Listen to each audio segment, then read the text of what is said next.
Good morning, operators. Stand by. Stand by. Coffee's hot, frequency's alive. 145.430. You listening to the morning hum? This is the Coffee Break Net. Steam rising with the sunrise glow, signals bouncing nice and low. Foothill light and silicon sky, morning check-ins rolling by. Call sign ready, mic in hand, voices drifting through the band. RF dancing in the air, someone's mobile somewhere out there. Keyed up, drop your sign, one at a time, you're sounding fine. Sip so don't rush the day, net control will lead the way. Coffee on the console, radio's awake, morning on the machine, give and take. Voices in the speaker, smooth and clean, so light riding on the beam, checking out, don't hesitate. This is how we caffeinate. From the hills to the bay, W6EK Echo starts the day. Check here. AllStarLink been feeling strong. Echolink brings friends along. Mobile base or handheld tight. Everyone's sounding right. Morning traffic rolling through. Signal reports 5x2. Laughing in between the keys. Coffee cup and beeper R's. Mic drop, carry a tone. You're never really alone. One more round, take your place. Good vibes on the interface. Coffee on the console, radio's awake. Morning on the machine, give and take. Voices and the speaker, smooth and clean. Sunlight riding on the beam.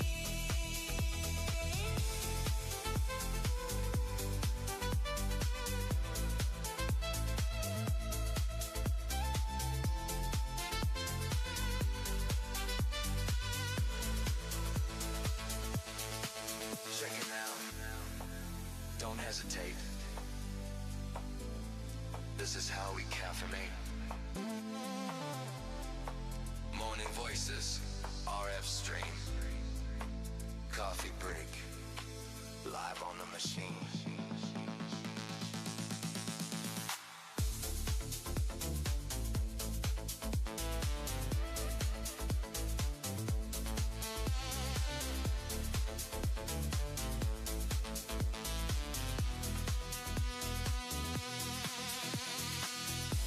Good morning, operators.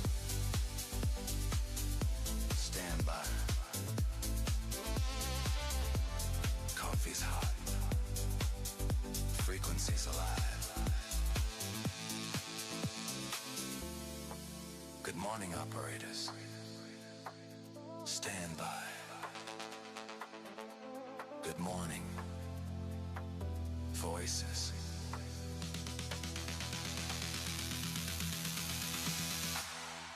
Stand by. Stand by.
morning. Welcome to the Coffee Break Net on the W6EK Repeater located in Auburn, California.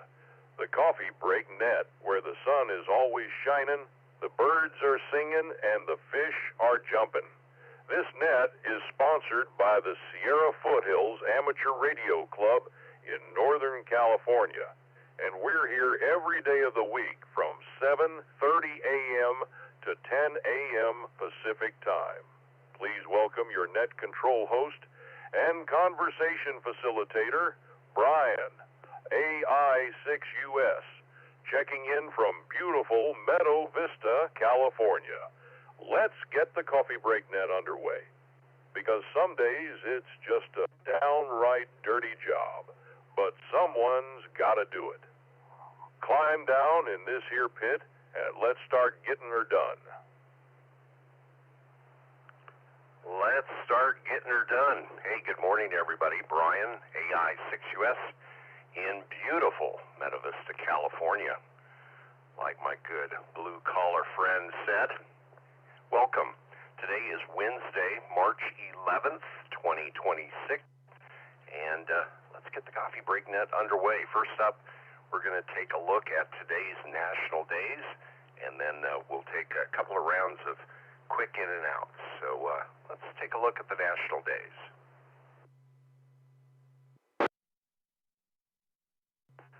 Today is National Johnny Appleseed Day. Of course, a legendary character who really existed, a man who traveled around the country, instrumental in introducing apples to large parts of the U.S.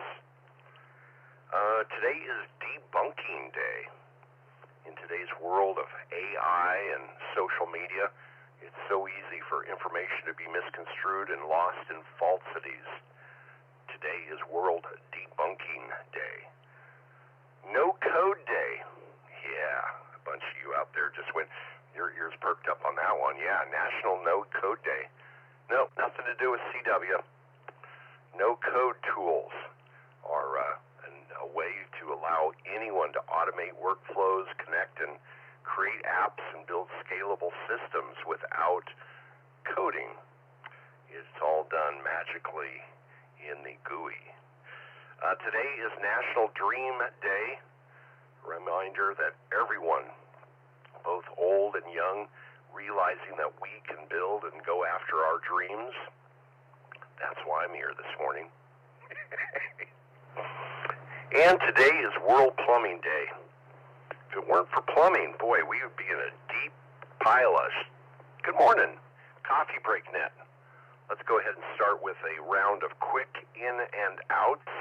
I'm going to first call on our local Northern California crew, and then we'll reach out into internet places beyond. So anybody from Northern California, whether RF or through one of the connected repeaters or through the internet, if you're Northern California, come now. Good morning, Brian, KB6 SSN. Kilo November 6, Whiskey, Quebec Uniform K in 6WQU. Good morning, Brian. AB6LUV. Good morning.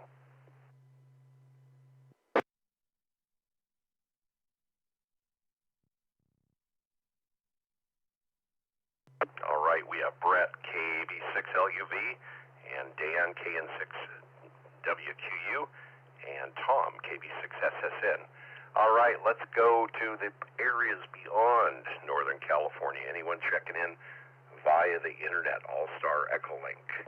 Please spread it out and come now. Good morning.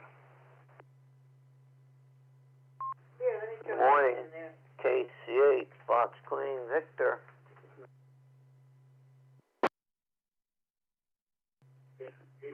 KC5, GWS.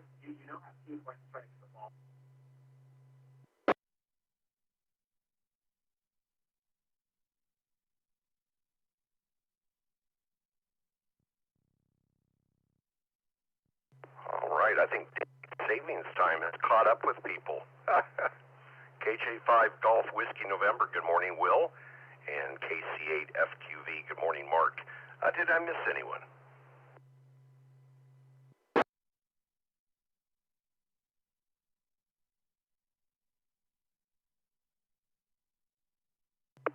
right up to the top. KB6 SSN. Good morning, Tom. Anything for the net today? Well, good morning, Brian in the net, KB6 SSN. Tom here. Just one observation, and that is that it is gorgeous out here this morning. Looks like it's going to be in the low 70s today. Just an absolutely beautiful, beautiful, I guess we should call this a spring day, a springish day. I don't know, but I'll take it. Yes, my allergies are telling me that you are correct. Well, I hope you and the Benadryl Corporation are having a very good affair this morning. In any case, I did run across something I thought was interesting.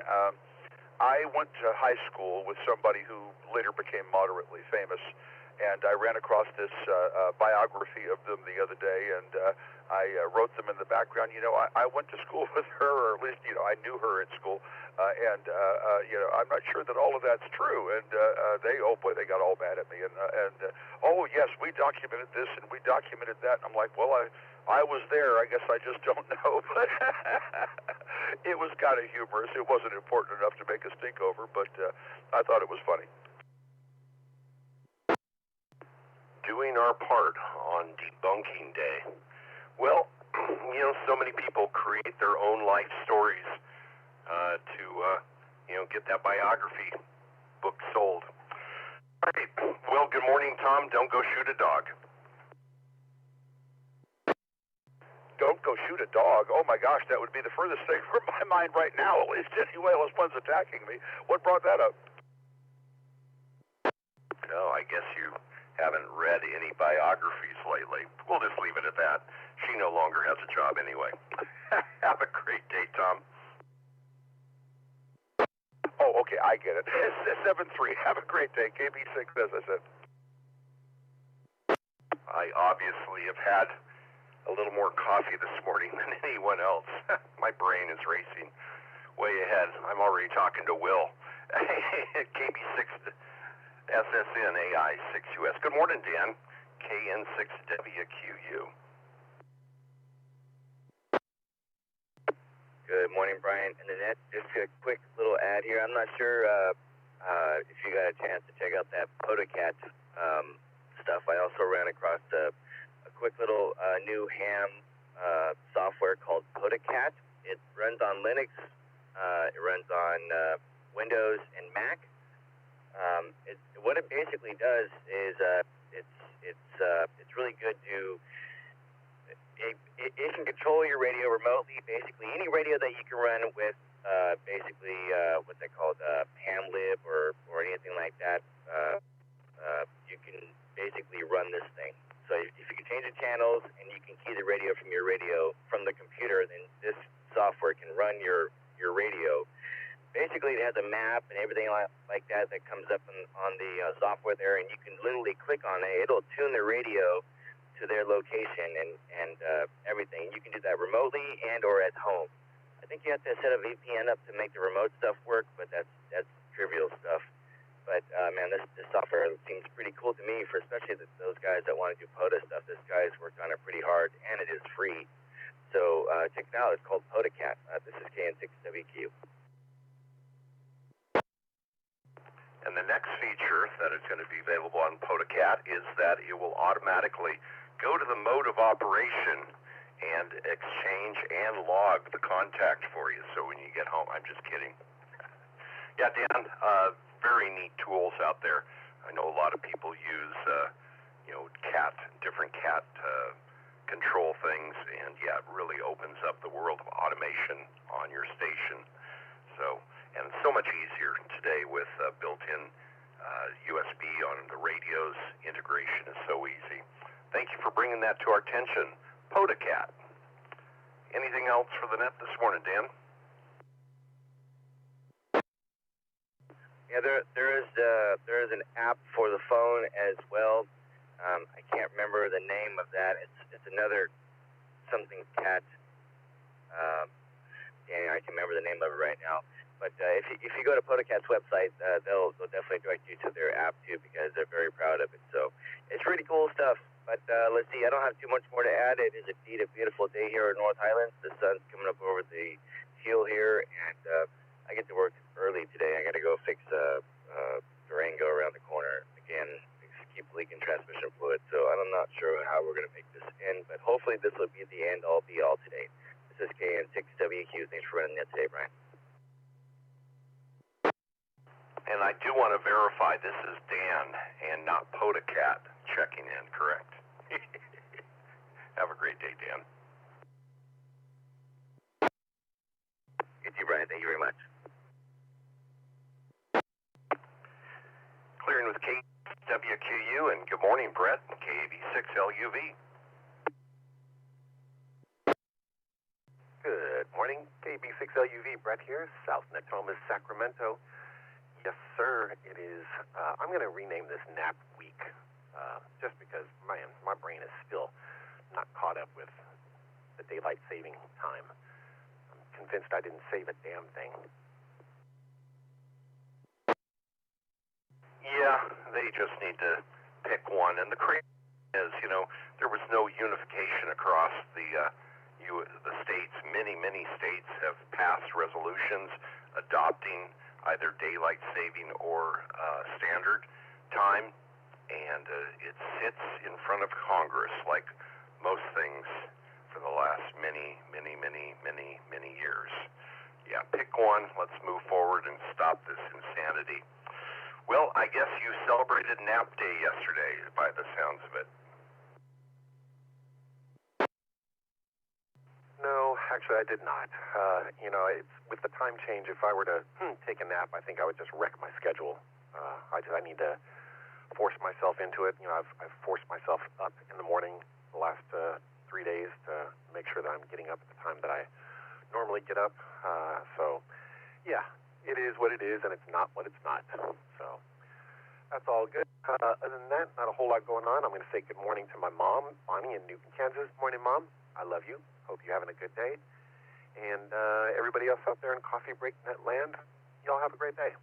Be blessed. Take care of yourselves. Take care of each other. KB6LUV. Be of love. 73. I enjoyed myself a nice nap yesterday. Just about 25 minutes. Just enough to kind of feel refreshed, but not to get bogged down for the rest of the day. Good morning, Bonnie. Glad to hear that she is listening in this morning, and you have a wonderful day ahead, Brett. Clearing with KB6LUV. Good morning, Mark. KC8FQV.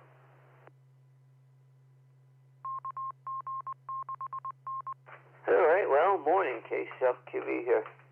Yeah, we had some rain last night or whatever. Came through, but it don't look like it. It's wet, but it also is drying out in places. I did some nets yesterday and last night. And National Plumbing Day? Well, what kind of plumbing are we talking about? Are we talking about the plumbing within our body? We got 66 degrees out here, but overcast. Or are we talking the plumbing that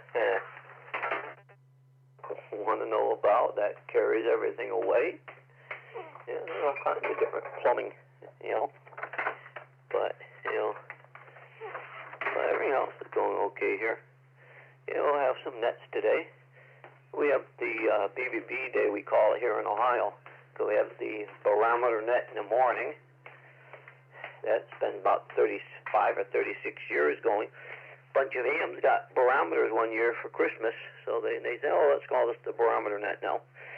Then we got the boredom breaker net at 1 o'clock out in Oklahoma, Eastern. And then we have our tonight net, the beacon net, at 10 o'clock, 9:30. They start taking check-ins. So I'll be busy on nets there. Plus, I got many other nets around that. So I'll send it back to Net Control, KCFQV. Well, by plumbing, they're referring to the stuff that brings fresh water into our homes and disposes of the less clear liquids. sign of a developing society when you have that sort of thing. But of course, the Romans had part of the equation down. Then we seem to have lost it for 1,000+ years. Mark, you have a wonderful day. And I'm sure the rain was welcome. If any excess that you might have, send it our way. Back to you for your final there, Mark. KC8 FQV, AI6US Coffee Break Net. All right, yeah, so I was thinking you were thinking about was the plumbing net in the house and carries and takes it away. But, yeah, our body's got a lot of plumbing in it. Between the blood vessels and the food canals and the waste canals. But, yeah, not much else here happening. So another ham fest this weekend I could go to. And it was something I was thinking about, and then it slipped my mind. Oh, you guys got nets too out there too, and then stop by. And I know that you guys will mention coming up too. There's so many nets that we can't shake enough sticks at. So we'll send it back to net control. Oh, I was at Hamfest over the weekend, and there someone was making 3D printing stuff. They made a wand, a star on the end, and then it was all done. He said it was 3 pieces. You had to screw it together. So it made 2 sticks. They were about 6 inches long, or 4 inches long, 4 or 5 inches long. You screwed them 2 together, and you screwed the star onto it. And the whole thing was all done with the laser printer. Remember back in the day when we made models, and you used to have that model came on a wire frame? Yeah, they use that kind of stuff when they do some of the 3D printing. Like if you do an animal or something, you have the neck and head, like a dog, let's say. They have to support the head. So you have I don't know what they call it, the support, but then you break that off after you print it, because it prints the legs and it keeps going, but it prints 5 legs. Like is the post in the front to hold the head up. When it gets up, it starts drawing the body, and it draws the body, gets up, starts drawing the head and the neck. And it'd be interesting to watch that one. I bet you say there's some people got that on YouTube that they watched and recorded that. But, yeah, we'll send it back to net.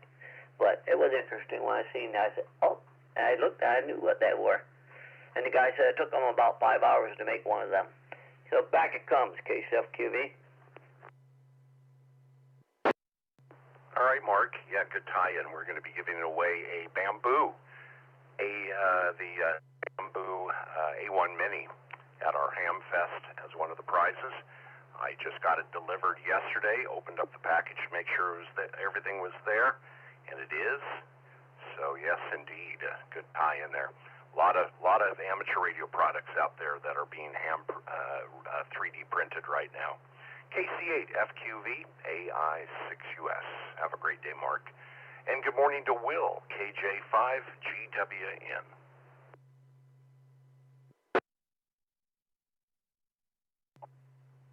Good morning, Brian. It's currently 49 degrees here. We had some storms come through last night. Got a little rain. Got a little bit dicey in southern Oklahoma. They had some damage down that way. Fortunately for me, things didn't get too bad here.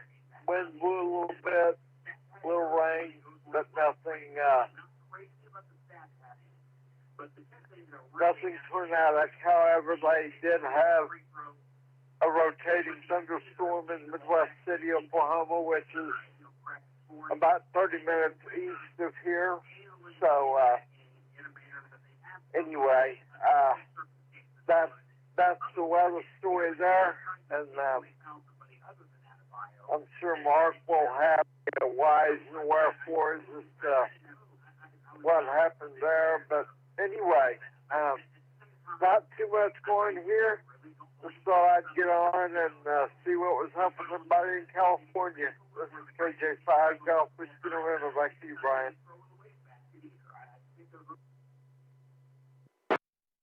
Well, looking at the Supermon chart, I would say that probably there's a heck of a lot more people on today that are outside of California than are probably listening locally, would be my guess. All right, Will.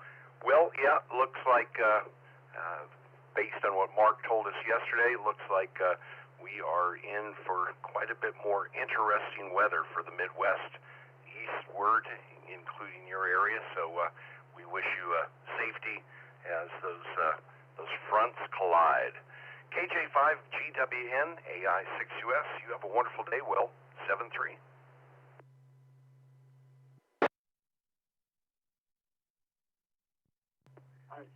7-3, Brian. This is KJ5 Golf Whiskey November. We're clear and listening. Good morning. Welcome to the Coffee Break Net on the W6EK Repeater. It's hump day. Yeah, it's Wednesday. And just a reminder, today is National Johnny Appleseed Day, Bunking Day. In today's world of AI and social media, so easy for information to be misconstrued and lost in falsities. No Code Day, meaning you can connect and create scalable apps and systems without needing to learn code. National No Code Awareness Day. Today is National Dream Day. Follow your dreams. That's why I'm here this morning. Today is World Plumbing Day. Boy, some of us remember times in our lives where we were in places where plumbing wasn't present yet. I remember an uncle's house who had a second place where he did farming that, head on out to the outhouse. This was in the 70s. Probably still exists that way. Good morning, Coffee Break Net. Let's go ahead and take one more round of quick in-and-outs as you start your day. Quick in-and-outs. Keep it under 2 minutes, please. And one flip of the soft egg timer. Who's out there for a quick in-and-out this morning? DYI, Kilo Victor. Kilo Charlie 6, Sierra Lima Echo. KG6 PUN, Corey. KO6 MMI.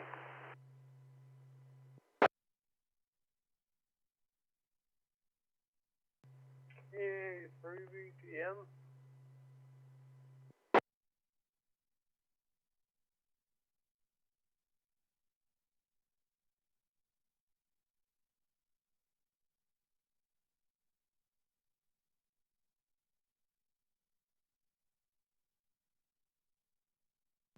All right, good morning, Jimmy, KA3VGM. And let's see, good morning to Jeff, KO6 MMI. Good morning. Let's see, Corey, I missed you doubled in at the beginning. I think it was a KG6PUN. I'll be back to you in a moment. We'll get that filled in. KC6SLE, good morning, Graydon. And N2DYI, good morning to Patrick and Carl, N6CKV. And did I miss anyone? Looks like we got everybody off of Supermon. Did I miss anyone? The second, Jimmy, November 6th, Fox Mike Delta.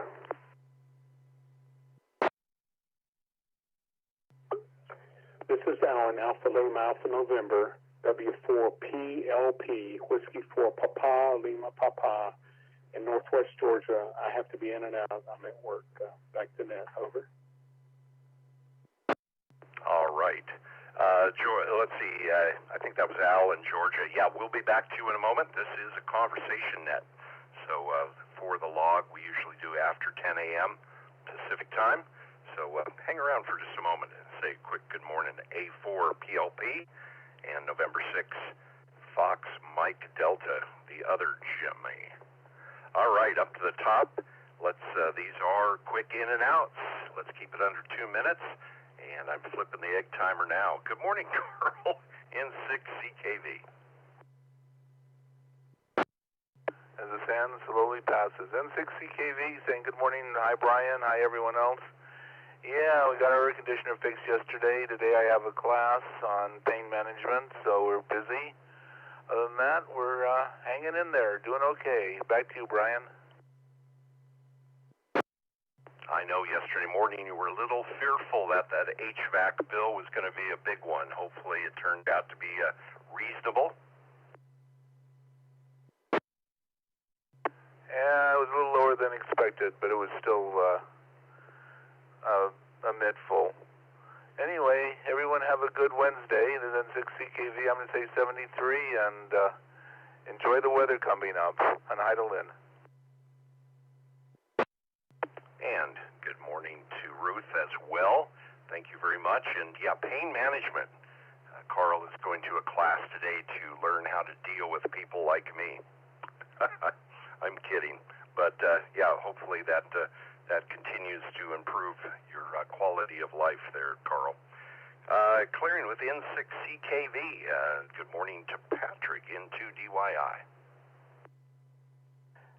Good morning, Brian, and happy No Coding Awareness Day, I think you said it was. That no code, yeah, that used to mean something totally different. When I got my license, that was, hey, are you aware that you don't have to pass the 5 words per minute code to get your license? That was a pretty new thing at the time.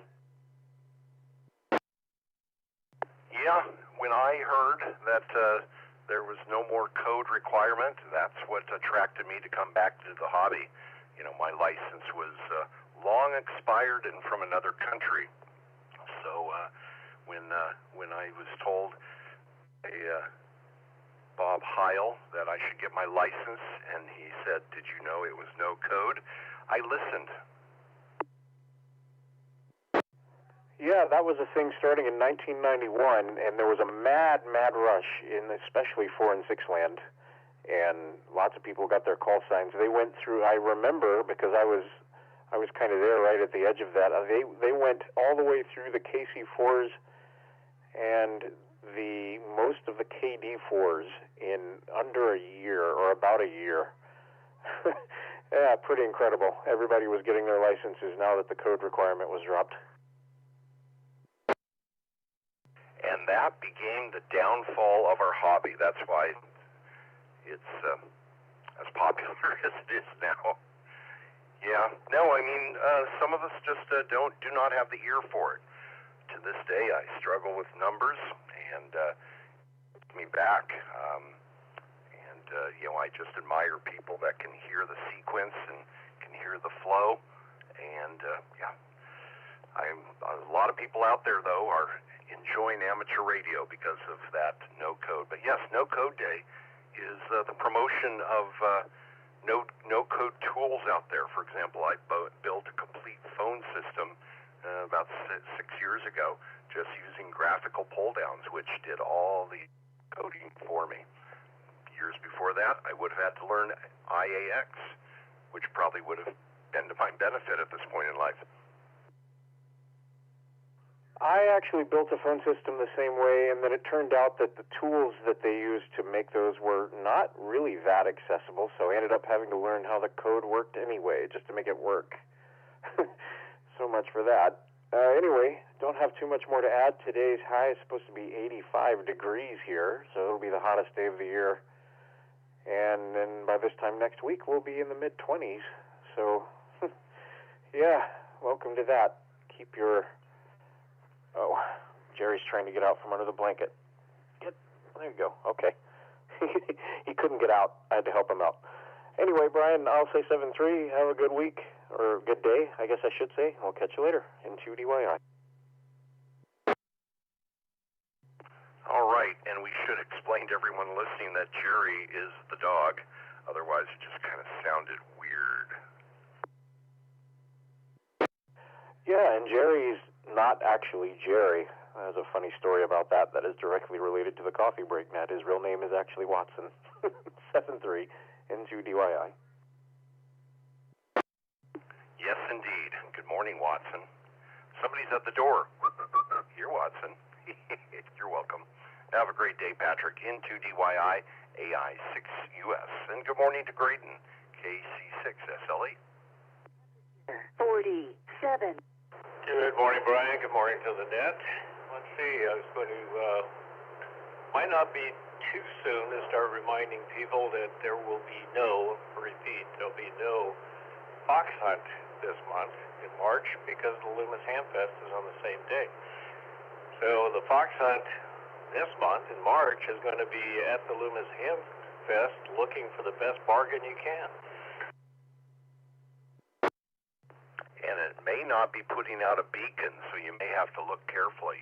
Yeah, in fact, I was kind of looking at the banners go by on our website, reminding everybody there was a fox hunt the end of the last Saturday of the month, and I thought, I wonder if we should take that out of rotation. Hopefully nobody shows up there, but we do know people go to breakfast, whether there is a ham fest or not. Good reminder, no fox hunt in March, one of the few months that we do not. Anything else this morning, Graydon? No, just wish everybody the best day they can possibly have. The weather is great. Enjoy it. I don't know if it's going to change in the future. I guess Mark will be on later and tell us, but I was looking at my weather app this morning, and it's just going to be lovely for the next couple of weeks. With that, 73, KC6SLE.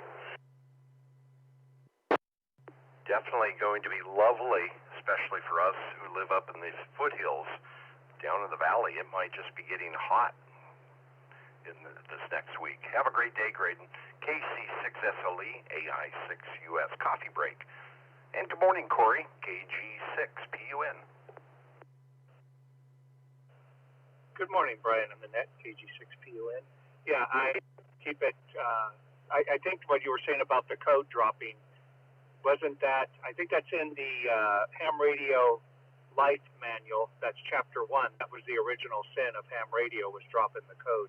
I had to do it when I did mine. But anyway, other than that, the other thing, to keep it short, was my brother used to wear a shirt that said, Lord, keep one hand on my shoulder and the other hand over my mouth. And with that, I will say 73s to everybody. Have a wonderful day.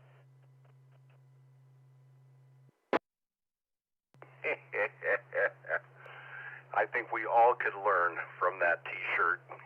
That's good.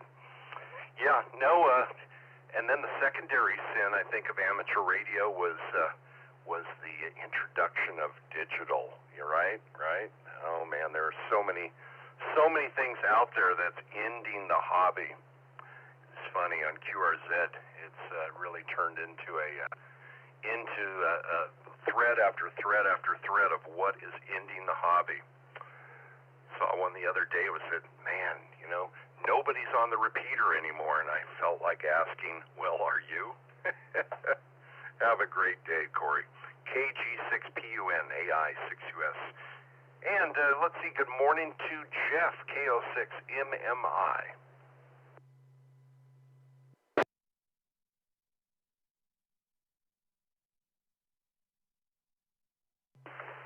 Good morning, Brian. Good morning, Coffee Break Net. This is Jeff, KO6MMI. I am broadcasting to you guys from the beautiful back porch here in East Roseville. Or I should just call it Old Roseville. I think that's where it'll probably be a little bit more, what's the word I'm looking for? Specific. Beautiful day down here. Lots of sirens and stuff. First responders doing their thing. And I did my shift last night, so I am home and I'm resting from that for the now. Let's see. Special day, plumbing day. We're all talking about it. Thank goodness for plumbing. The only thing I would say is, along with the advent of modern plumbing, would have, I think, a problematic thing that we've run across is the comfort level with American bathrooms, i.e. the American-style toilet, is a little higher off the ground than I believe it should be. But I don't want to get into too many specifics. Suffice it to say, your knees should get up a little higher. That'll help everyone out with passing whatever they need to pass. As the sirens grow closer, it seems like you were trying to wrap up your transmission. Not sure if you have to run. Yes, and hence because of the way that the thrones are designed, we have these little pull-out things called the squatty potties. Yes, indeed.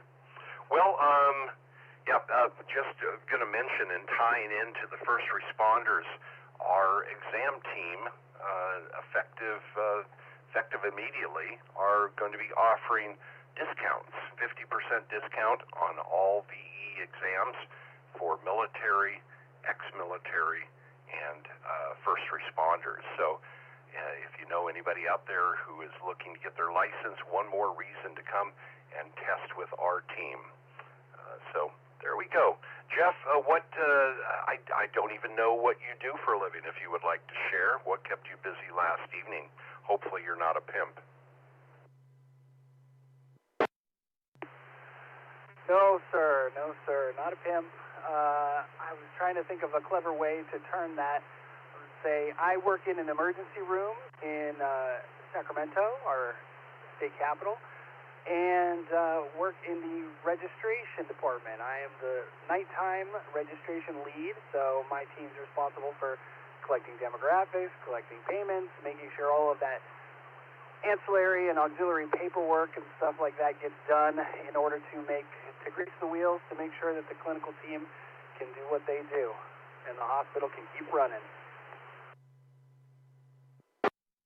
That has to be a very challenging position. I just think of the times that I have gone into the emergency room. The last thing I wanted to do was do anything more than show my health, my insurance card, and get me in to see the doctor. Must be some high stress. Yeah, I would agree with that. I'd say that's probably why I've stuck at it so long. I've been working in emergency rooms for the last 15 years, but that's not too much to say. I'm only 40. I've carried a lot of jobs, but this is definitely the one I've stuck at the longest. I think my ADHD brain really enjoys the stressful environment, keeps me focused, and also problems arising all the time, different problems, all kinds of ways. My brain thrives on that. Well, definitely, those types of things can definitely, the razor focus definitely is a drive factor for a lot of folks. Glad you enjoy it. And 15 years, I'm sure you've pretty much seen it all by this point. Well, Jeff, thanks for checking in this morning. Glad to hear the sirens past you. Yeah, I just checked to make sure I was transmitting on the right frequency. I'm sure the other ham down the street, it wasn't so lucky. I think he was transmitting somewhere where he shouldn't have been, but oh well. Anyway, that's it for me, guys. Have a wonderful day. I should say guys and ladies. You all have a wonderful day. Hope it's beautiful where you're at, and if not, I hope something beautiful happens. This is Jeff talking to you from Old Roseville, KO6 MMI, clear and monitoring. Thanks for dropping by this morning, Jeff, and you have a wonderful day ahead. Yeah, sky is, the clouds have cleared out, nice blue sky. Sun is reaching all the way down to the ground up here in Meta Vista, California. So, it's going to be a wonderful spring-like day. Clearing with KO6 MMI. Let's check in now with Jimmy, KA3VGM. Good morning, Jimmy.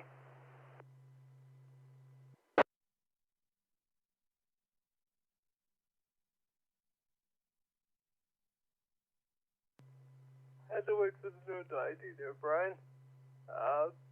KA3VGM.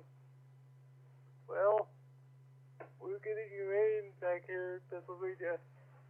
Although, hopefully it doesn't get too severe. We've already had a thunderstorm at 6 o'clock this morning, but it wasn't too bad. So, hopefully they don't get bad later. Although we're supposed to get more rain. So everybody back there have a good day, and enjoy the nice, beautiful weather in California. It's warm, but it's certainly not beautiful back here. And I, like the other guy, is supposed to be back down in the 30s at some point next week, so, yuck, here comes winter again. K3VG clear. We'll have a good day. Back to you, Brian. Well, I guess we're just going to have to acknowledge that Toxicity Phil was possibly correct this year, improving his odds. Jimmy, have a wonderful day. Yeah, I heard that it was going to be dropping down into 30s and 20s along the northern border states there. Sounds like another run at winter for you. Have a great day. Clearing with KA3VGM and Jimmy Dose in 6FMD. Good to hear you this morning. What do you have for the net? Well, good morning, Brian and the net. I'm headed out to do a POTA this morning. My parents have been in town since the wedding last, whenever it was. I just dropped them off at the airport yesterday. They had quite the flight. I was tracking their flight on FlightAware, and they were originally headed to Wichita, Kansas, and then they changed it to Kansas City. I watched them fly figure eights for a good 10 minutes, and then they were diverted to St. Louis. They landed in St. Louis. Unfortunately, Southwest is good. They went ahead and said, we're going to try to refuel, and they refueled, and they got home at 2 a.m. their time. So our time, they were in the air for 12 hours, or traveling. Well, not in the air, but traveling for 12 hours. You know, something that should have taken about 4 hours, 45 minutes. So all I got from my mom at 2 a.m. their time, 12-something hours, was home. I said, told my wife, that's good enough for me. I can go to bed now. So I haven't talked to him yet, but I did see I was watching the altitude, and they dropped 1,000 foot a couple times. It was not a very good flight for them. So I'm sure I'll get an earful this morning and hear the whole story. But off to do some radio, and then I got a lot of work to get done later this afternoon. That's about it for me, Brian. Back to you in 6FMD. Well, that explains why you've been kind of radio silent for the past week. And yeah, I know that was I heard that a great wedding and wonderful to have the family in town for a bit. 2 a.m. arrival. Well, at least they're back in Kansas, right? 12-hour flying. Boy, they could have been in Hawaii by then, past Hawaii. Yeah, and they're older. My dad doesn't get around that well. He takes a wheelchair, so I'm sure it was really hard on him. I was definitely glad to see him. We were kind of hoping they'd just get on the plane and get home, and they did. And yeah, definitely at ease knowing that they made it, especially watching the storm. I mean, I know those guys know what they're doing, so I wasn't too worried about that. I was more worried about how they were doing with sitting in the chairs for that long and not being able to get off the plane in St. Louis. But, hey, they didn't have to stay the night over in St. Louis. That was another worry, how are they going to logistically get all that done with their age. But, they made it. They were protected through the whole flight and got home. So that's the important thing. And I know they wouldn't change it for anything. But I tell you, my parents have been on several flights that drop 1,000 foot at a time. I fortunately have never experienced that. I've never had that kind of turbulence, but it just seems like they are magnets for that kind of weather. Well, remember that when you plan your next family vacation. Yeah, no, those flights where they're trying to search out smooth air can be rough ones. We'll have a great POTA activation this morning, and thanks for checking in, and welcome back to Amateur Radio. All right, Brian. Hey, thanks a lot. I'll be listening for a little while. N6FMD back to net control, and good morning at 73 to everybody. Good morning to you. Clearing with N6FMD, and thank you, Alan, for hanging in there out of Rossville, Georgia. Yeah, good morning, and welcome to the Coffee Break Net. My name is Brian, and I think this is your first time check-in. Welcome.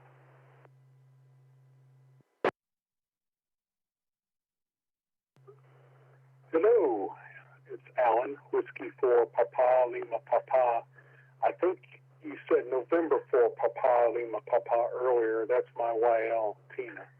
I just want to make sure that's straight. Of course, she's in the other room if you want to log her, so you won't have time to come to the microphone.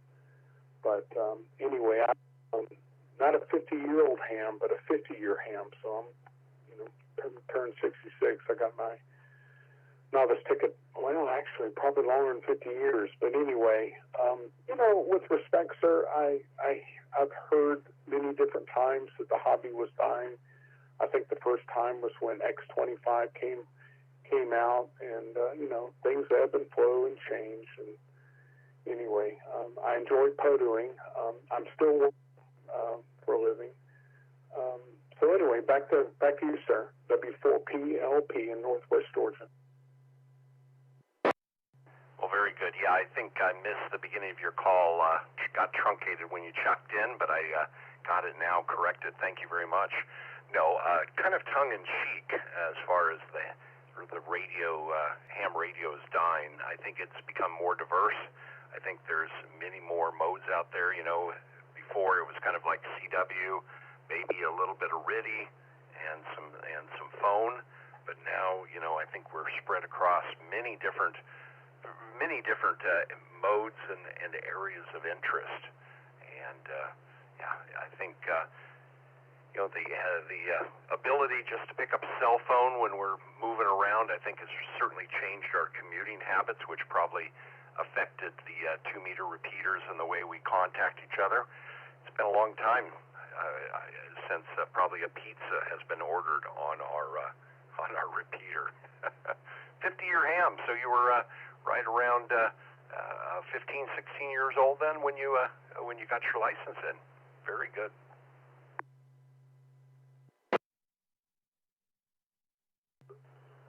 Yes, sir. I think I was 14, but my late father would have to take me out of class, high school, and we would drive to Atlanta for the exams at the FCC office. And Morse code is like any other thing. If you don't use it, it atrophies. I think, and again, it's been decades ago. I think my top speed was maybe 30, 35 words a minute, which, the hams around. And where I live is Metro Chattanooga, Tennessee. They're amazed that a young kid could keep up with some of the older hams that had a good fist, F-I-S-T. Well, sir, that's about it. And again, I apologize if I broke protocol. Just for clarity, did you say after 10 a.m. Pacific time is a little bit more of a check-in and out? If you could give me some cadence sense, I'd appreciate it. W4PLP, sir. Back to you. Oh, no worries about breaking protocol. We break it ourselves all the time. No, we typically do for the log check-ins starting at 1800 UTC, and that's 10 a.m. Pacific. So, before that time, we our in and outs, we usually try keeping them 2 minutes or under, and then we the center part of our net, we just kind of do general rag chew conversation. So that's kind of the routine that we go. Well, very good. Thanks for sharing that about your early into amateur radio and 30 plus words a minute, and that's a good clip to be operating at. Good. You must have had a good ear, but many things, not just even keyboard. My keyboard skills suffer greatly if I don't spend much time on them.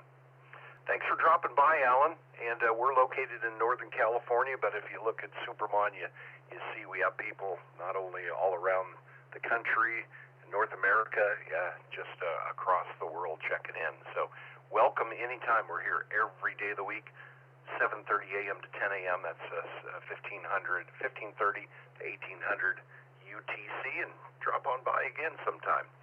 And you have a wonderful day ahead.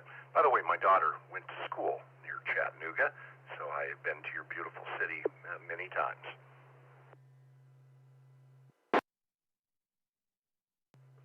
Oh, that's outstanding.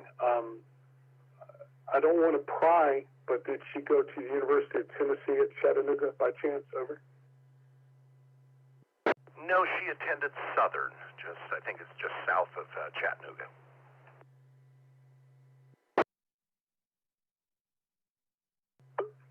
Yes, sir. Very familiar. I used to be a CIO at the major healthcare system here in Chattanooga. CIO-like, it wasn't the title CIO. But Southern is an excellent school, a lot of nurse practitioners. attended Southern, and it's actually in Collegeville, Tennessee.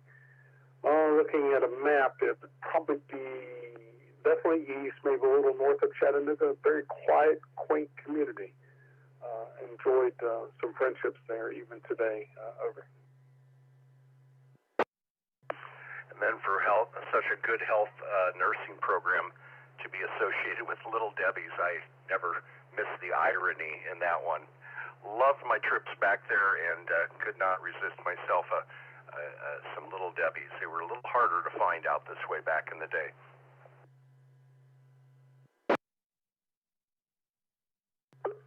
Well, I'm just going to state fact, not necessarily delving into someone's belief system, but Mr. McKee, one of the founders of Little Debbie's, they're Seventh-day Adventists, and in fact, Collegedale is predominantly Seventh-day Adventist.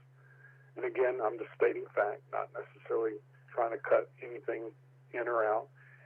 And I knew I was some friends with some folks there, still am friends, just hadn't crossed paths, and it's a struggle for the family of having processed sugar, especially with, and again, I don't want to de-evolve into Seventh-day Adventist beliefs, but it was definitely a struggle. But I guess in the healthcare system I work for was mostly Catholic, or excuse me, all Catholic. And the sister would say, Alan, if we don't keep the patients happy, they pull the power meter. So same sort of thought process, I guess. Got to keep the patients happy. No, Seventh-day Adventists certainly have a very strong health message, and I'm sure many of them struggle with the presence of the work and the proximity of the factory, and probably has helped many people through that university through the years. But I just the irony was not lost on me at all. Well, Alan, thanks for checking in this morning. Please drop by again sometime, and been a pleasure chatting with you this morning.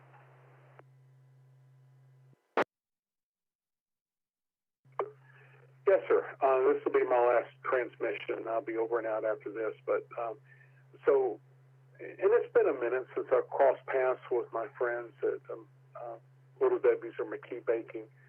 They used to have a situation where you could eat as much as you want while on duty or while at work, but if you happen to take something out, that was a big, probably not going to work there tomorrow, no. But again, it while you're on duty working, I guess you can get all the Swiss Cake World buffet that you choose to make. They did try to and I'm going way over my 2 minutes, but they did try to do other things, more of a health-related thing. And sadly, the market, dictates what's successful and not, and it didn't work out very well. 7-3, W4PLP, over and out. Well, I was in Haiti, and one of the teachers that was in Haiti with me first introduced me to Little Debbie's. Coming from the west coast of the U.S., we had never heard of Little Debbie's before, and his mom and I think his aunt would send down little care packages when we were teaching down there, and inside of those would be the Little Debbie's, and those things would hold a place of reverence, and I really grew to appreciate the Little Debbie's. They kind of grow on you, literally. W4PLP AI6US. You have a wonderful day, Alan. 7-3.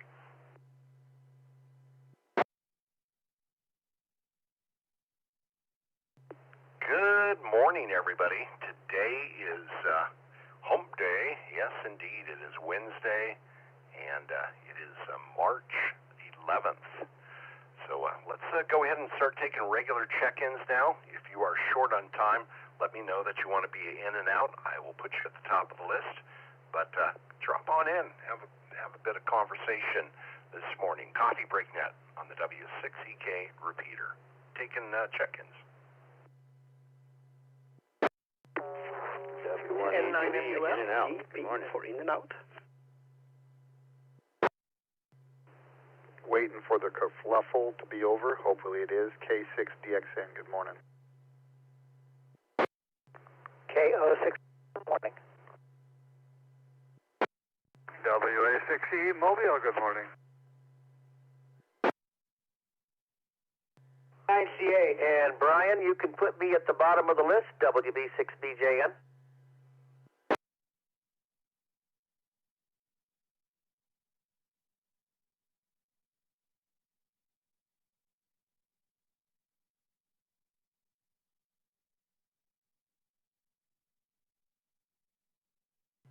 All right. Obviously, some people snuck by me without me hearing them, so I was just copying a couple of calls off of Supermon here.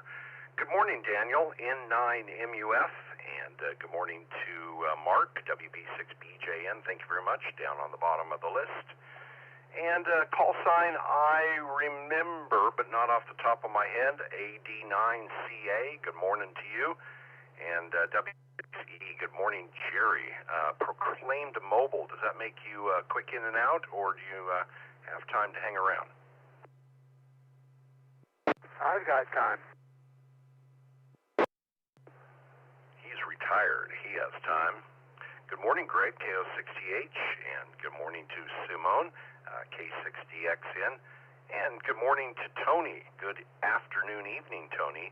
SM6XGP for a in and out, and good morning to Aaron, W1ATB, also for in and out. Did I miss anyone? Kilo Oscar 6, India Hotel Juliet, in and out.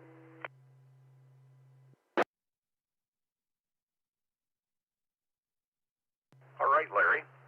We will add you to the group of in and out. So for in and out, I have Larry, KO6IHJ, Tony, SM6XGP, and Aaron, W1ATB. Was anybody else on the list in and out?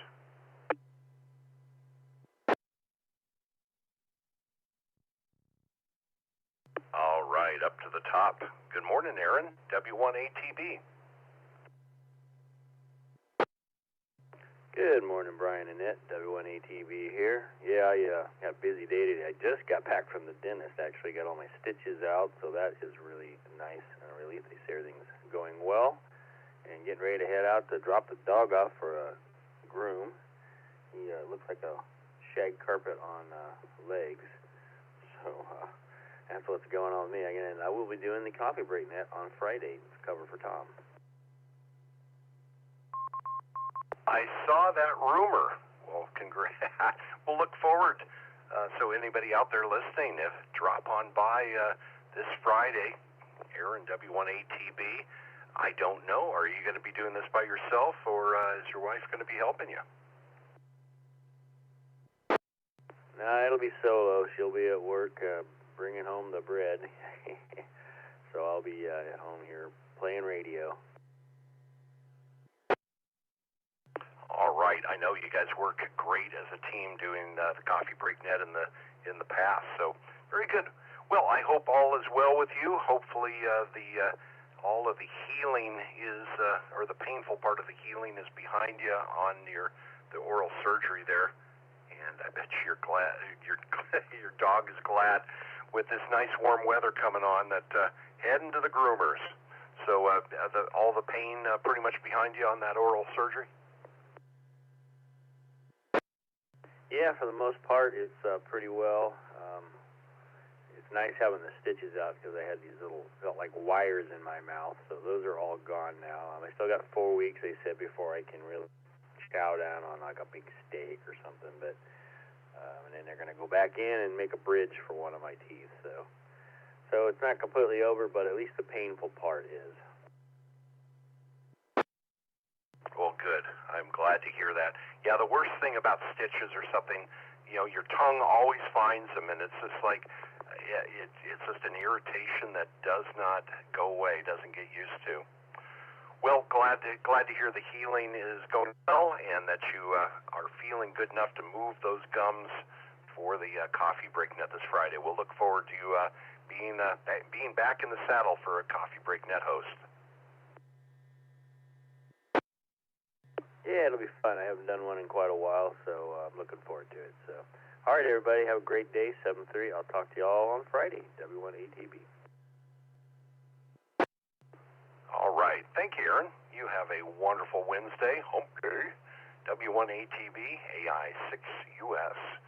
And Tony, who is just ending his Wednesday over in Sweden. Good morning, SM6XGP. Anything for the net this morning, Tony? Yeah, good morning, everyone. I hope this mic will stay connected. I'm still at work. You have moved to summertime over there, so you have moved for one back. So I have little hard to join the Coffee Break Net at the moment, and it will be so for 3 weeks, I think, until we change times, and we changed the 28th of March. Then I'm in sync with the Coffee Break Net again. And you talked about UTC time. I think you have to adjust that a little bit. It's 15:25 something UTC at the moment, so I think the Coffee Break Net ends at 17 UTC instead of 18. A little comment there. So over here, I'm about to close the office door and log out from the computer and move my body down to the tram and get away home in the pouring rain. It's terrible weather outside, but I have to go. Even if it's raining, I don't want to sit here all night. Other than that, nothing special going on over here. I'm using my mic here at work on the public Wi-Fi, and it's a little bit flaky. It's going up and down sometimes, so especially when I listen to DMR, it disconnects and reconnects every now and then. So yeah, I hope this transmission got over nicely over to you there, Brian. So I wish you all a good, nice day over there, and 7-3 to you and to the Coffee Break Net, and little 73 to Simone over there too. I heard his voice. So back to you, Brian. AI6US, SM6XGP at work. Well, starting to get late in the afternoon for you, still be at work, so hopefully that pile on the desk of things to be done is not too far out of control. Thank you for the correction on the UTC. I referenced something wrong. I do apologize for that. You know, I think maybe I made that adjustment during daylight standard time. I'm not sure. But anyway, thanks for that correction. Yes. Let's see. Other than that, thank you for checking in, Tony. Your transmission was flawless and came in just fine. And I'm glad you checked in with us this afternoon. How much longer are you going to be at work?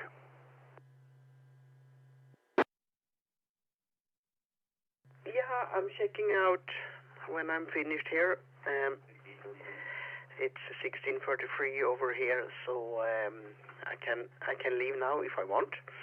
So I have to do some adjustments to to the nature before I go, so I don't have to do something terrible in the tram. So other than that, I have finished my day, and it went quite good. So I had booked a service, but that didn't happen. So the person I booked have booked something else. So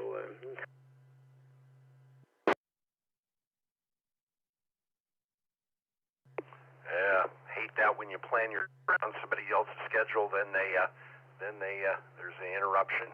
Well, sounds like you're doing your best to celebrate World Plumbing Day. So enjoy the call of nature. Have a great day, Tony. Good evening, and hopefully you get home soon.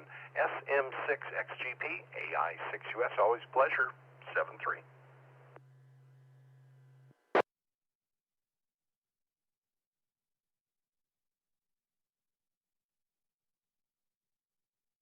Well, maybe we lost Tony there. Good morning, Larry. K06IHJ. What do you have for the net this morning? Good morning, Brian. Wait, hold on. Good morning, Brian. K06IHJ on a beautiful, it is Hump Day! Hope everybody's having a good day out there. I got a small, not a project, but I have to go to those, one trip only. Yes, sir, I said it, one trip only. I need a new soldering iron.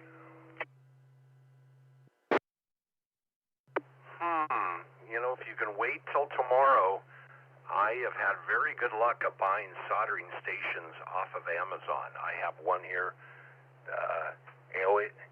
AOYUE 738H. Nice little workstation, and I bet you'll be at your house tomorrow. Might be the last time you have to buy a Lowe's quality soldering gun. Oh, come on, Lowe's ain't that bad. They're made by Weller. Yeah, with the woodworking tip. Yeah, that's true. All right. Hey, I'm going to send it back to y'all. I heard has a nice day out there. I haven't looked. I'm lazy. I just got to drink coffee and play my game here for a little bit. But, yep, everybody have a good day out there. Have some fun. Hamfest coming up, man. Who's excited? Let me hear it. All right. Brian, thanks for running that. KO6IH Day, 7301. Have a blessed day. Yep, the Loomis Hamfest at the historic Loomis train station will be happening coming up on March 28th, 7 a.m. for the buyers, 6 a.m. for the sellers, and yeah, donuts and coffee, a social area to kind of hang out in and have a seat, relax, and visit with friends. Coffee break is going to be there, and man, you should see the prizes. We have some great prizes up for drawing. Just added yesterday a Jackery with solar panels, a nice 300-watt smaller system, perfect for a POTA outing, I would imagine. Pure sine wave conversion on it. Also, we have an awesome backpack, perfect for POTA and soda activations. We have the M1KE, the POV cage for your radio. Just so many things. HRO gift certificates, Alpha antenna gift certificate. Oh man, we have a ton of stuff for gifts there. Have a wonderful day. Thanks, Larry, for dropping by, and make sure you get a nice something that you can vary the power on that soldering iron. Hopefully you have one of those standing by. KO6IHJ, AI6US, thank you for that wonderful segue to talk about Loomis Hamfest. 7-3.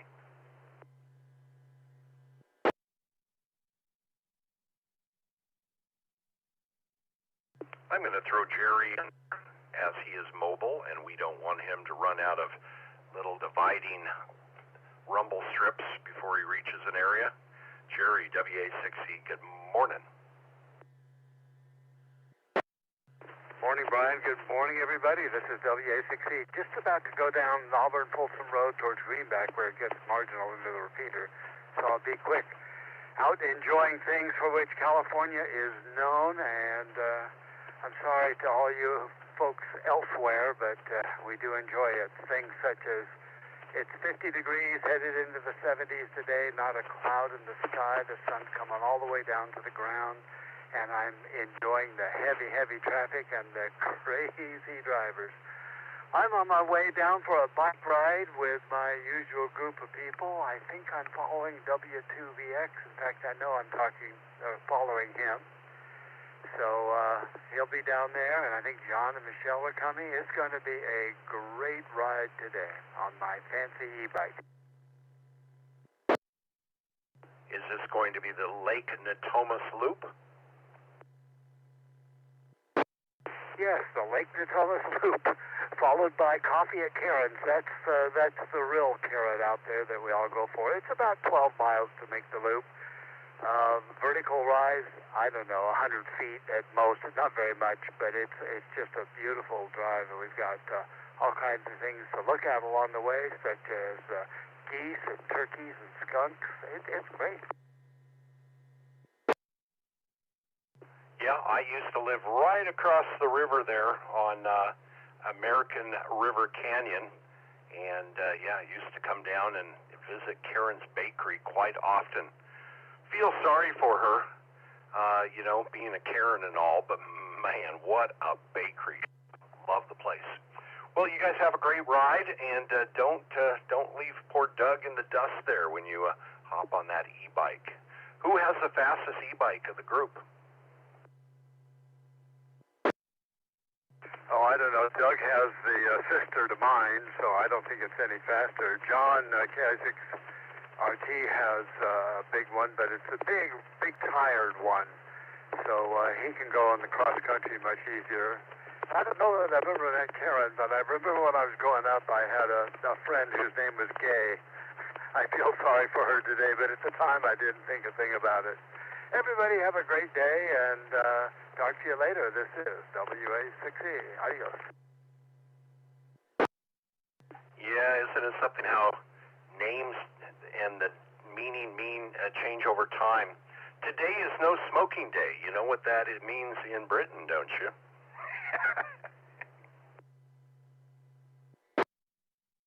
No, I don't. I was also going to tell you that we have spotted an eagle down here in a nest, so the eagle is back just underneath where you used to live. Yeah, by the cliffs area where there's quite often a little landfall. I remember there were some eagles nesting there for years, and very cool. No, yeah, we won't go down that path because that word really has taken a very negative connotation. But yes, it is no smoking day for anybody who gets the association there. Have a wonderful day. Enjoy your ride, and you guys have a great time. The Karen's Bakery, they made, I don't know if they still make them, but they just would make the most awesome croissant au chocolat. Yeah. Have a great day. 7-3. 7-3, W6EK. K6DXN. Good morning, Simone. Hey, good morning, Brian. Good morning, everybody on the net. Don't have too much to add. Yeah, the Loomis, Jimmy and I are going to set up a table there, so we'll be there bright and early. Oh, I thought you guys were collectors, not sellers. What you might be putting up for sale? I think Jimmy wants to thin down his collection, mostly his stuff. I've got a few things I'll probably put up there. Yaesu amplifier and I don't know, I'll go through my stuff, possibly an HT or two. I don't know, we'll see. I have to go through my stuff and go, am I using this? Do I need this? Can it go towards something else? Because I'm going to need to purchase a antenna tuner that will hold, I got an amplifier, solid state Ameritron coming, so I got to get an antenna tuner that will handle that. So, got to sell something to get something. Well, excellent. Yeah, I plan on being there for the Coffee Break Net along with Orion. I might be pulled into helping out with prizes. If I am on doing the Coffee Break Net, I will be wandering around with HT in hand doing man and woman on the street interviews. So, yeah, if I wander around and talk with people and check in, we'll, comes up on my phone, probably fraud. Not going to answer that call. So anyway, if I'm wandering around Hamfest and see you and Jimmy, I will definitely stop by and get you checked into the Coffee Break Net. Oh, very cool. Yeah, that sounds like fun. Hey, while I got you on the horn, could you, I'm not in Facebook or any of the social media stuff, could somebody or you or somebody post something on my behalf? The group I'm involved with, we are, I think I've told you before, we get radios, 570s or 590s, usually 590s, and put the voice chip in them and make them available to other blind hams. The 590s are usually, not too hard to find, but the chip that is discontinued, which is a VGS-1, Victor Golf Sierra-1, are getting really hard to find. And I know that a lot of people want, maybe not a lot, but I know there's people out there across this fine country of ours that have V71s and or 590s. A few other of their radios take that same chip. They may not even know it's in there, or they don't care to hear the radio babbling. Anyway, bottom line is we're looking for VGS1 chips, and then once in a while they come up on eBay, but people are gouging, $250 for a chip that sold for $70. So anybody out there that can get their hands on or knows of or may have one, we're willing to pay for them, just not, eBay prices. So the VGS-1 chips, we definitely need those to continue what we're doing. Okay, yeah. Just a thought. I don't know if anybody in your group is on QRZ. I think QRZ in the forums there might be a better venue for putting out that appeal because of the vast reach that QRZ has. Also QTH under their wanted ads as well. Quick question. VGS1, and then I see reference to a VGS3. I was just wondering, is the VGS1 chip still available, or it is now out of production, no longer available, new stock? And if that's the case, has anyone tried burning another chip that could be substituted? Yeah, the VS3, there's only one with the G in it. The VS3, VS1, VS2, VS3 are for the old, like the TMV7As and the 570s. Those seem to be around. But the VGS1 is no longer being produced anymore, because I think what Kenwood is going towards, like the new 750 that's supposed to come out some year, they come with voice already in them, is what my understanding is. So we got a hill to climb in finding them. They are out of production, the VGS1. And the VS3 doesn't work unless you have an older Kenwood radio, like say a 570 or I know some of the others that take the old VS3 chip. Okay, very interesting. Yeah, I see images of them here, and if they are out of production, it seems like somebody with a pick and pull could build some of these. I'm looking at maybe a couple of the connectors that might be unique to them, but in this day and age of 3D printers and pick and pull and chip availability, it would seem like if there is a demand for them, somebody could come up with a replacement build-out unit, especially if people are demanding such a high price.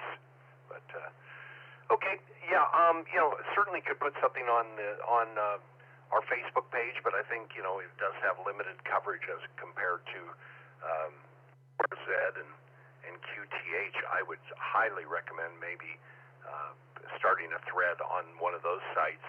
Be prepared for some sad hams to make a comment.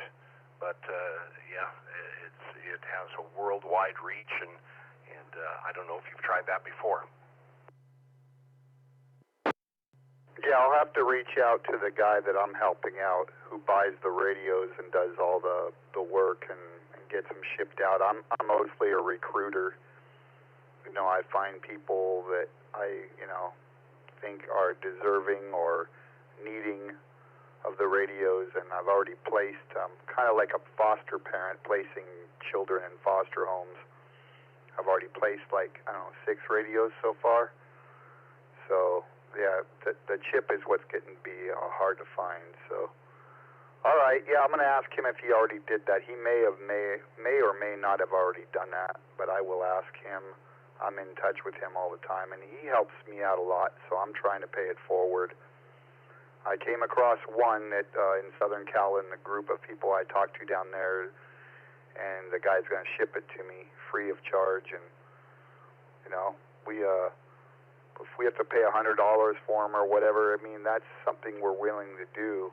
But $250 and some of the prices that people are gouging people for, you know, I got something that's discontinued out there for. I'm going to charge triple what it originally sold for. Kind of like the sad ham trying to get what he paid for his boat anchor in 1984. Yes, indeed, and they do it, especially go over to a site like eBay or whatever, where maybe somebody new into the hobby might think it's a tremendous deal because, of old PR sales brochures. Best at the time, no doubt. All right, well, good luck on that, and just kind of an announcement out here to anybody listening.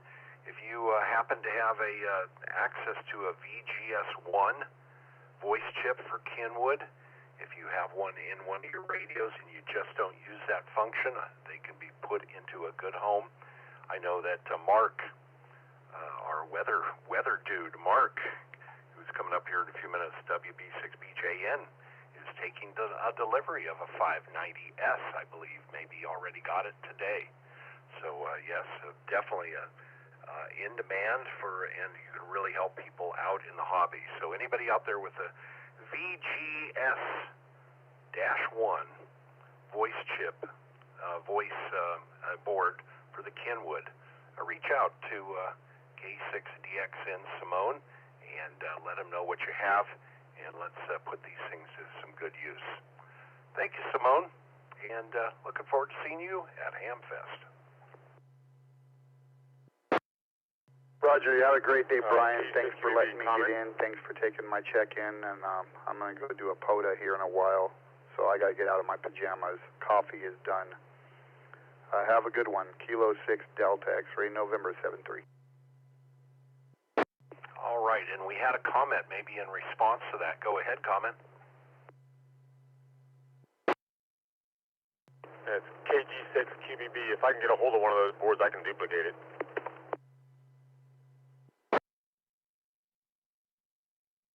All right, so Simone, looks like Alex might be able to help you.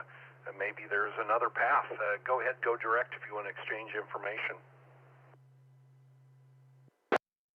Hey, I'm good on QRZ, Kilo 6 Delta X-ray November. I'd definitely be interested in hearing what you got to say. I don't know anything about what would be involved or entailed in doing that, but I'm good on QRZ, Kilo 6 Delta X-ray November. Reach out to me.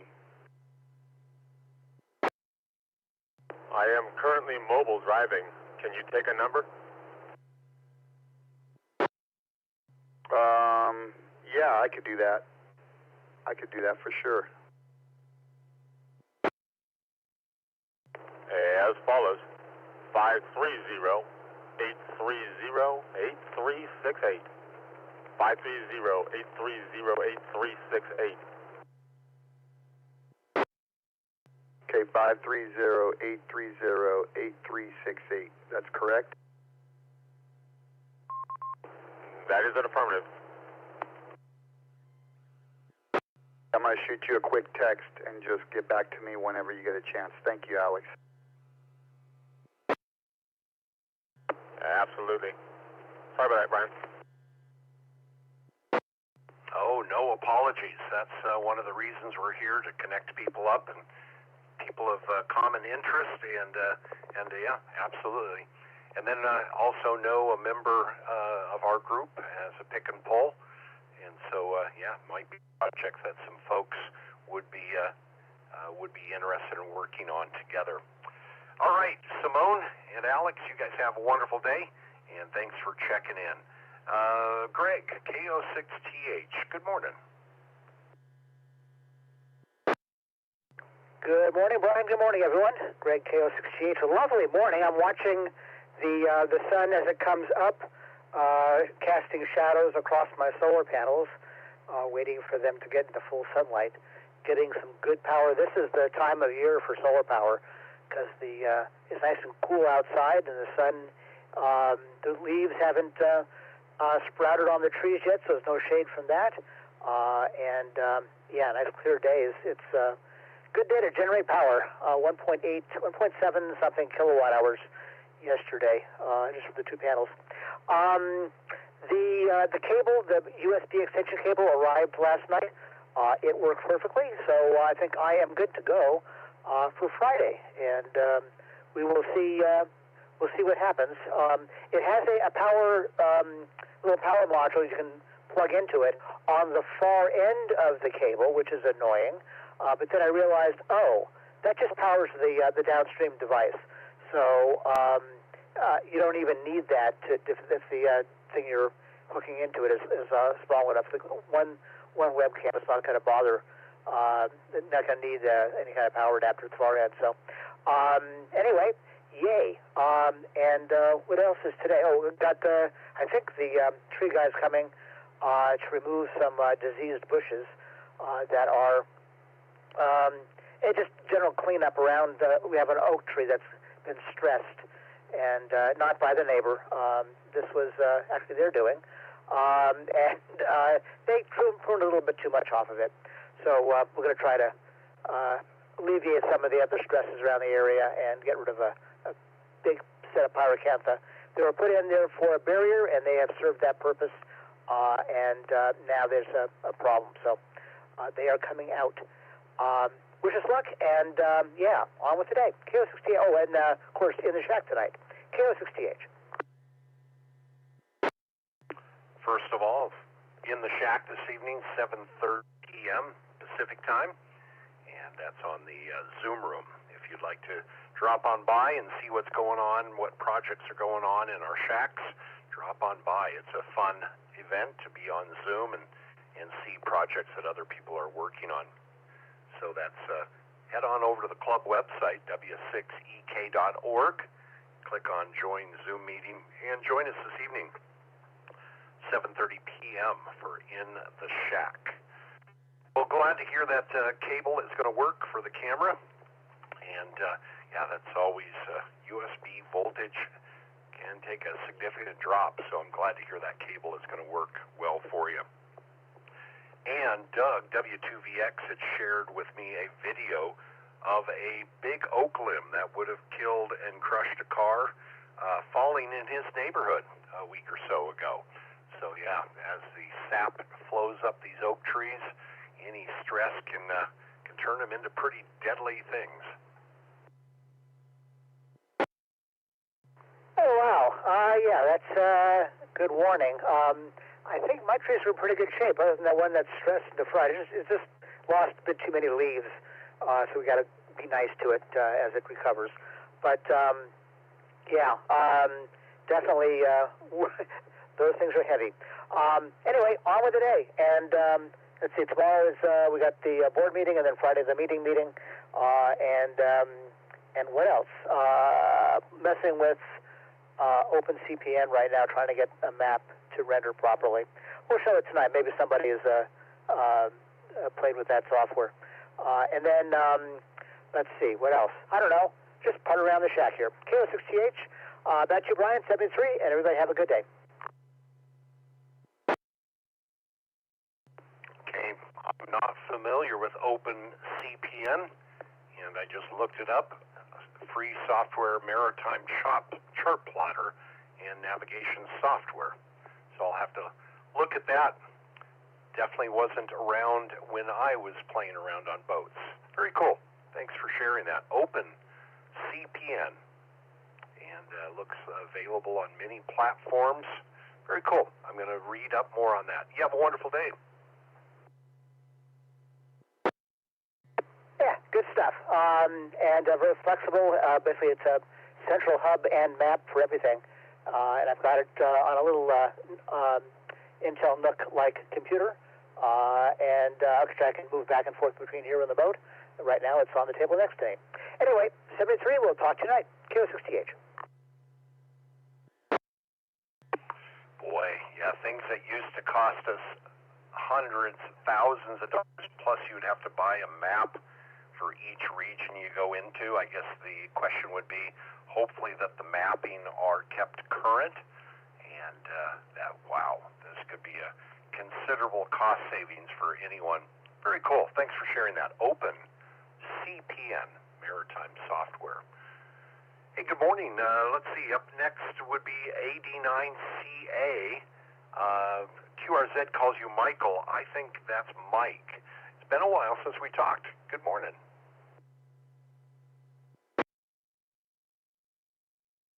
Hey, brother. How's everybody on the net on this beautiful Wednesday? 89CA, Mike here in Southern Illinois. And first off, I want to say thanks for having this. Is a cool net. Keeps the radio squawking. I love it. And I want to second what Simone said. That's a great idea. Just to verify, though, the guy who said he can make them, his call was Kilowatt Golf 6 Quebec Bravo Bravo. Is that right? Yeah, Kilowatt Golf 6 Quebec Bravo Bravo, and that's Alex. And yeah, you know, when things go out of production, you know, you have to be careful of other intellectual properties, but it would certainly be interesting to follow up on if there is a significant demand. Here's the kicker about that, though. Just to keep in mind, the reason that, I mean, they're not making them because there really isn't a high demand as you and I would think of it. But in the blind world, which me and Simone play in every day, it's a hot commodity, right? Because if I understand what's going on with sighted people, they use that chip for the recordings of the sideband and the CW macros and that. That's why I think those guys would use it. They don't care if the little lady's talking to them and telling them stuff or not, but the recording part is important to them, I think, if I understand that right. And because I agree with Simone 100%, man, because those chips are very valuable to us as blindies, and using that radio independently is huge. It's awesome, you know. So I'm good with that. I'll look on QRZ, and if I have to, I'll put something together and throw it up there. So yeah, again, thanks for letting me check in. I appreciate it. Simone, I'll be looking for your POTA activation message because I'm going to try to see if I can work you. 73s, everybody, and you guys have a great and wonderful day. 89CA. Yeah, you're probably right that those chips are used for the voice recordings, keying, voice keying, that sort of thing. But, you know, many people who are into contesting and that sort of thing have, you know, they're moving on to bigger and newer radios, and those, you know, that little chip that's inside of that might not mean much to the next person unless there is a need like you guys are expressing. So, very cool. Well, thanks for checking in this morning, Mike, and you have a wonderful day ahead. Yeah, this is a fun net. Good conversations, and I love, you know, something we didn't think about 6 years ago was how it would form a community of people that are interested in and support different things, and you wouldn't even know they existed if all you did was do a quick little 5973 89CA AI6US. Happy hump day. Comment. And comment. Go ahead. Morning, everyone. Alpha India 6 Delta Golf. Just one concern about reproducing that little board is whether the parts are even available. If it's the functionality that can only be done by a single chip and that chip's no longer in production, that might be one reason they stopped making them. It could be demand. It could be parts no longer available. So it just needs to be closely looked at and determine what is needed to make it and whether those. AS6EG, back to net. You know, not knowing much about the project and what research has been done, you're right. There are probably, you know, so many different ways to approach that now. You know, it might be something Raspberry Pi with the right connector. But You put out the need, put it in front of the right people, and you get people thinking about the need and desire for something like this, and the what's behind it. Yes, I agree with Mike there that it's not a big production run. It's probably not going to make a lot of money for people, but I think intellectual properties are number one to be considered. You don't want to get sued. Number two, it just might be up somebody's alley of something that they want to do for the community with the skills that they have. So, good point. Good point, Joel.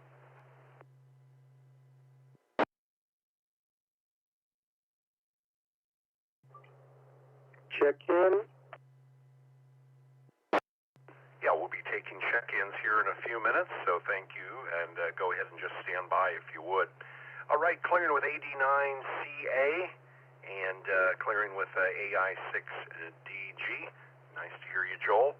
All right, we have a couple more folks to go through in this list, and then we'll be taking check-ins again in a few minutes. Let's see. Good morning to up next will be N9 MUF, and then we'll be over to Mark, and then we'll be at the end of the list here. So, good morning, Daniel, N9 MUF. Good morning, Brian and the Net.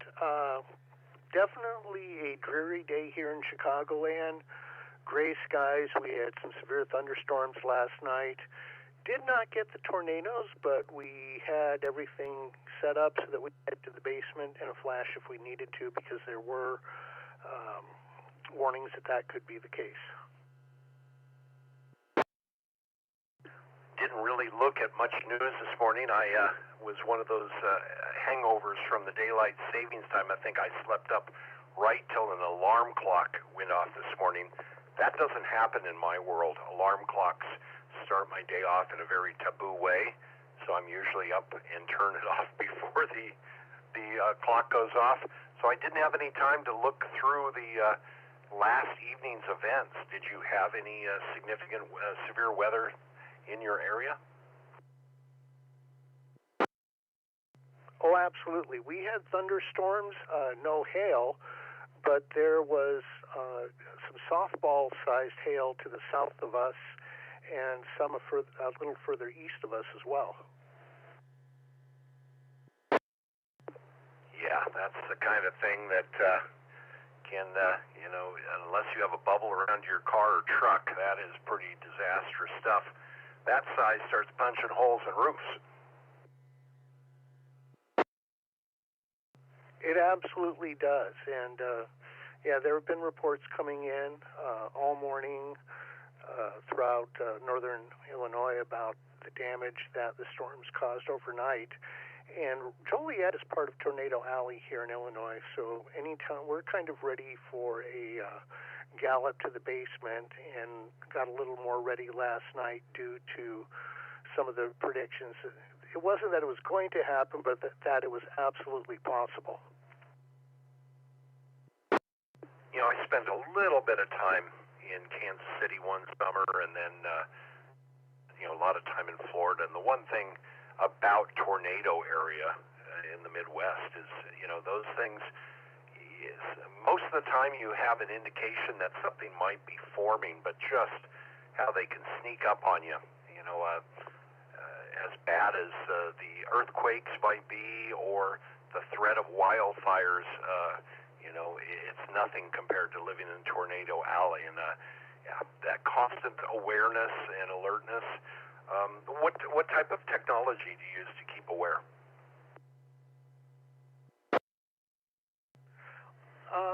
Just weather radios, and we've got a good alert system for it. And learning what we'll look up at the skies and go, it's looking like tornado weather, and about an hour later they say, oh, by the way, yes, it's tornado weather. You get used to reading the weather. That's not saying that you can predict tornado coming up in your area, but like you said, it's something you've got to keep aware of. It's like if you're going to live in Montana, you've got to be aware that snow is a 12-month-a-year threat. I depend on my weather rock a lot for my weather reporting.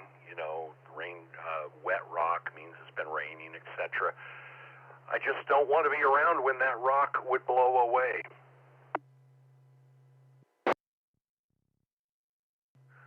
When I was an active skydiver, got quite skilled in working with the weather maps and the weather formations. Because, of course, our livelihood and our hobby depended on good weather. And oftentimes not just good weather for doing stuff outside, but, unless you know what you're doing, if it's 25, 30-mile-an-hour winds, you don't really want to go skydiving. Or be prepared to end up in another county. Yeah, it's been many years since I've done any skydiving. You still active? I haven't jumped in 19 years. I've still got all my gear, but part of the problem is I know I couldn't dip my toes in it halfway. If I got involved, might as well sell the motorcycle, sell a lot of the musical gear, because that would be my weekends. It'd be like giving an addict a glass of alcohol. Understood. I have no idea. I've not tracked this, but what is the cost of, and I know it's based on altitude and everything else, but what is, say, a typical cost for a flight aloft to dive? I honestly couldn't tell you what it was. Obviously I haven't paid for a skydive in years, but I hadn't paid for one before that, because the drop zone that I was working at, I maintained the website, so I traded skydives for website hosting and maintenance, and I got probably my last 2 jumps on the house.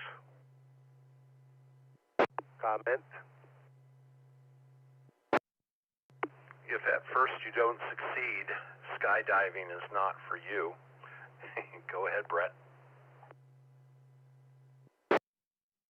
I, too, am a former skydiver, and the last time I jumped was about 8 years ago. It was like $20 to $25 a jump in Davis, and that's probably I think it's probably just about the same, but it's probably going to go up just because of gas. KB6LUV. And Davis probably has a better record than Lodi. Lodi, maybe it's the same drop price, but seems like people take a faster route to the ground. $25.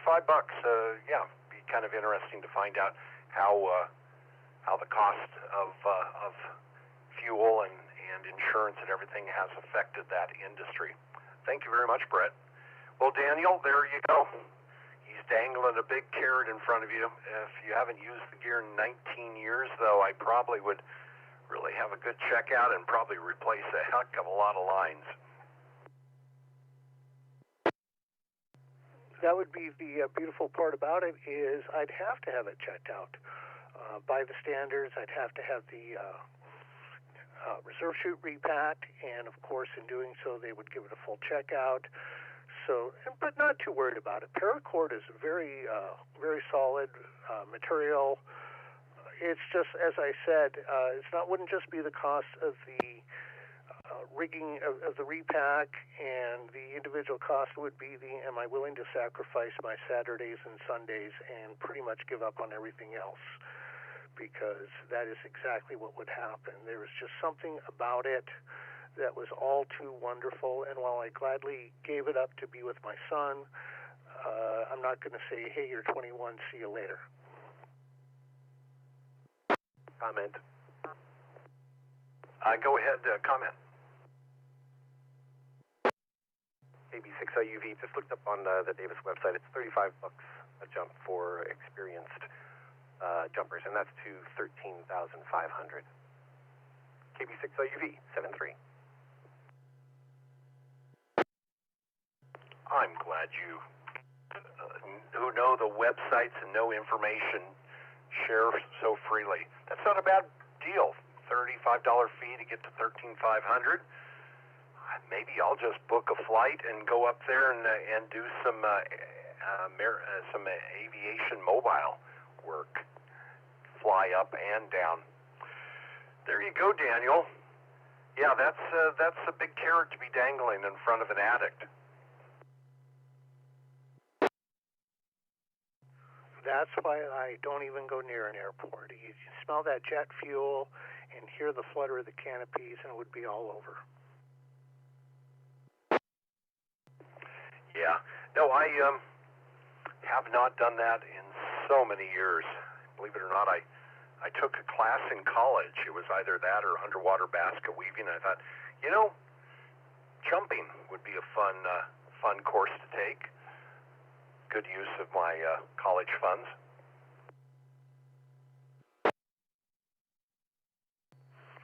For me, there was an advertisement, static line jump, $50. A couple of friends of mine and I went down and did it, and we all went back for a second one, but by the time they had their second, I think I had 7 or 8. And yeah, I was hooked. But then my dad was a pilot, and I'd had both right and left seat experience. And, I think naturally gravitated toward it because that's how I grew up, was at the airport. And of course, your dad did not understand, why would you jump out of a perfectly good airplane? He eventually did understand. I didn't get my tandem permit, but we got out there and hooked him up to a friend of mine, and we went out together. He, of course, went out first, and then I caught up to him, and we just grinned at each other for several thousand feet. And then I fell back at about 6,000, flipped over to my back, and watched his canopy open.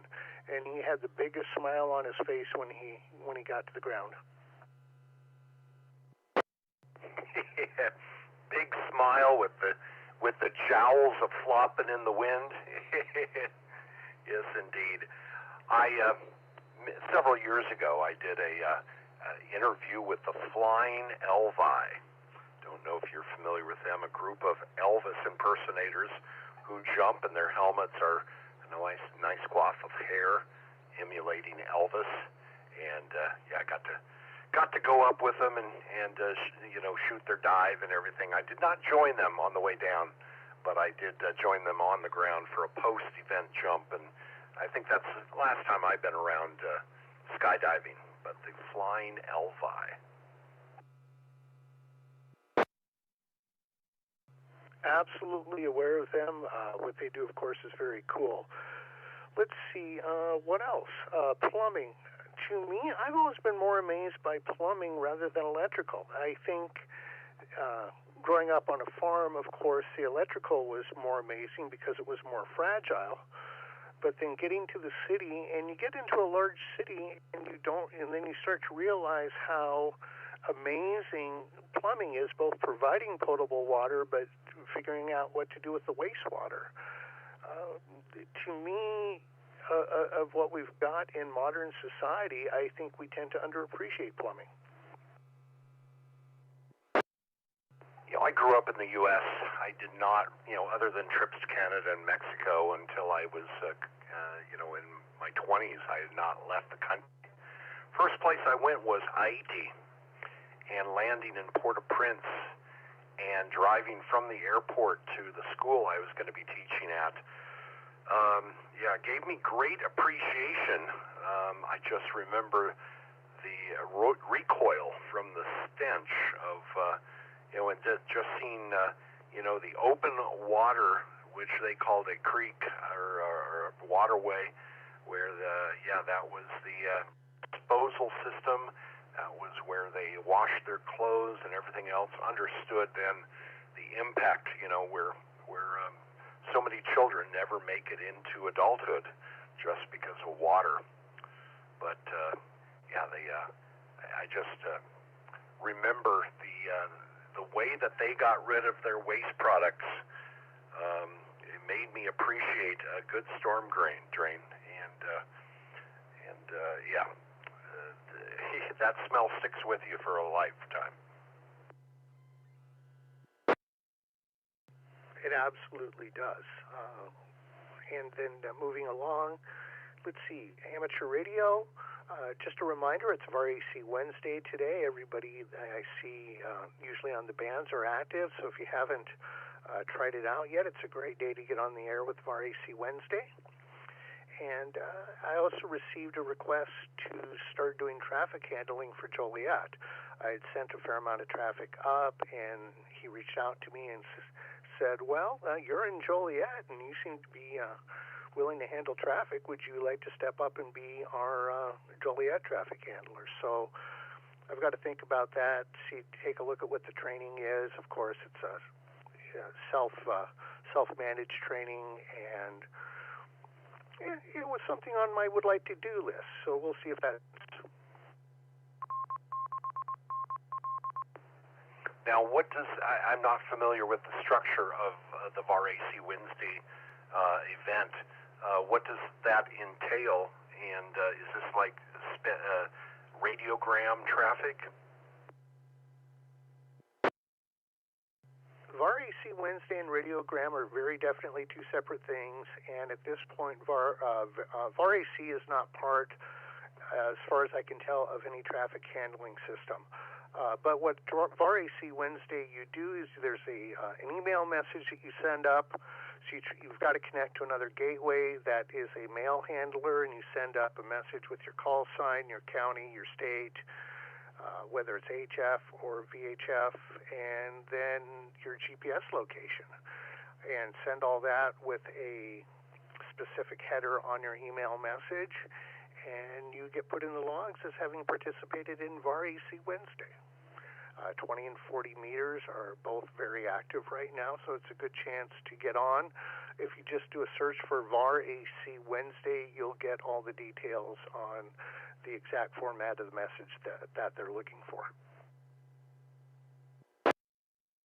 Well, I know these radiogram nets are very established and probably have no interest in changing their ways, but just seeing the traffic, and I did that for a short period of time when I first got into the hobby. Just the welcome to the amateur radio, to new licensees, ARL memberships, that sort of thing. Kind of an interesting tie-in if VAR AC could actually have a purpose. And I'm not saying that sending out an email and checking into a net is not purposeful, but if there could be a tie-in to actually delivering real messages to people, it might be draw in a new group and show how this medium can handle messaging. So yeah, interesting to see how that develops, but it's a great start, and I know that's something. How long has that been going on now, VAR AC Wednesday? I think it was inception was right after they rolled out the email format on VARA. That's about what I can figure as well. I think it started sometime late spring, early summer last year, but I wouldn't want to be quoted on that. Well, then I won't quote you on that. But it's a great way, just like WinLink. I'm a member of a WinLink net, weekly net, and it definitely reminds you that you need to participate and stay acquainted with the software. Keeps you connected in. So very good. Well, Daniel, I better jump down the list here before a tornado takes Mark away or another net. Anything else for the net this morning? Just having a great day here. I've got the floor weasel on my lap, or after a comment about alarm clocks, I think I might start calling her that, because she'll tend to wake me up by trying to pounce on my feet a few minutes before my alarm goes off. 7-3 to you in the net, Brian, and 9MUF. Yeah, there's some videos going around right now of AI-generated cats and what they go through to wake up owners at night. Some of those little videos are quite humorous as they use karaoke machines and accordions, trumpets, saxophones, harmonicas. Have a great day. N9 NUF AI 6US Coffee Break Net. Hey, let's check in with Mark and find out what's up with the weather. Mark, I gotta tell you, weather out here in Northern California is that little short window of perfect weather that we enjoy once a year. Blue skies, sunshine. It's going to be in the mid to upper 80s today in the Foothills, or 70s. It's going to be a beautiful day. Good morning, Mark. Sounds like the Midwest and East maybe not treated as well.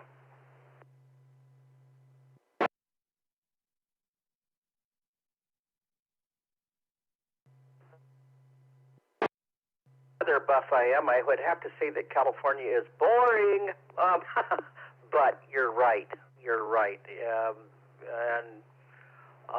Good morning to Daniel there too in northern Illinois. It was a pretty disastrous night in northern Illinois. The little community of Pontiac, Illinois, was hit by a tornado, and I think they did see one in Kankakee. Pontiac is, I guess, just a little burg out in the middle of nowhere, but I guess they got pretty badly just torn up by a major tornado. I followed Ryan Hall, and that storm just wouldn't stop. And then Kankakee, I think they had one there, and I think it was the big hail that was a big deal too. And I think they did have some of that in parts of Chicago, but I don't wish tornado weather on anybody. I mean, I've been through one close enough. It didn't take my house out, but it took the next door house out. And you learn some real respect for them. WB6BJ, and let me take a break. So, how I know when there's the risk of tornado weather, that's why I have a Tempest weather station. And that's why I have done a lot of studying, and I know when I hear in a discussion on the Weather Service that we're dealing with warm air advection, which I am currently under today, warm air advection,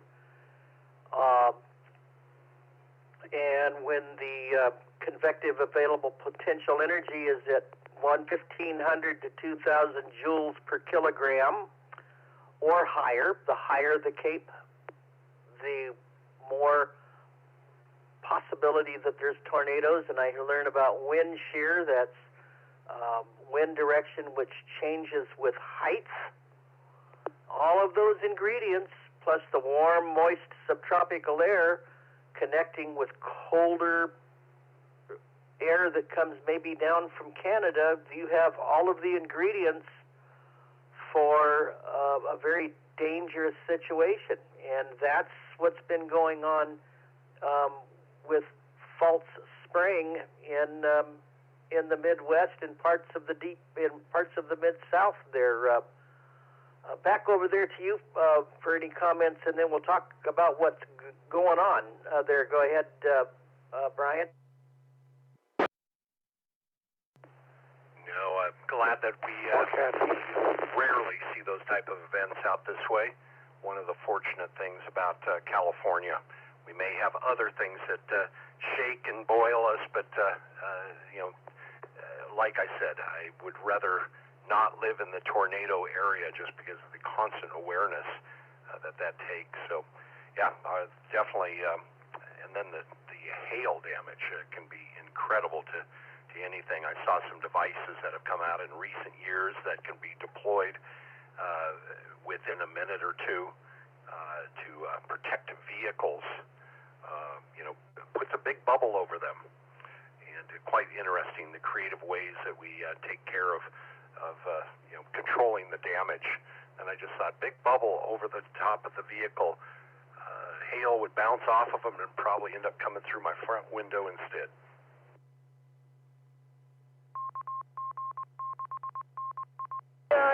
But you know what, Brian?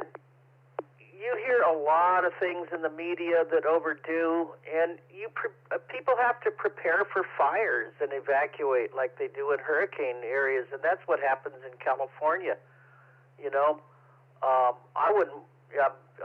Hey, if I knew a hurricane was coming, I'd be out of there in a flash. So, you know, everybody has their stuff, and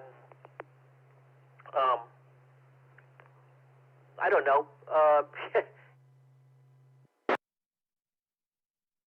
Listening when I flew from South America to New York, I was listening to the news, and you'd have thought the whole state of California, when I was coming back to California from South America, and you'd have thought the whole state of California was on fire.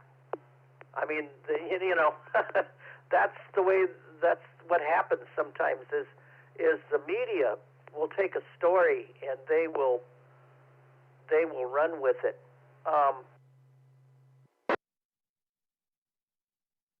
Tornadoes. You'd hear about 300 or 400 people dying in tornadoes. Now you don't hear about that, and you don't hear about it now because the warning systems are much, much better than they used to be.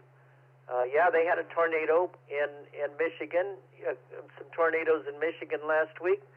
8 people died, and that's unfortunate. But a lot of that is caused by a couple of things.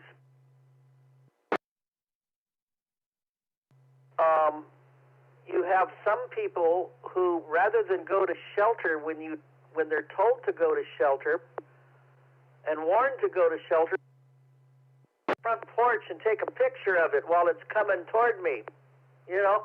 And you don't do that. You go to shelter.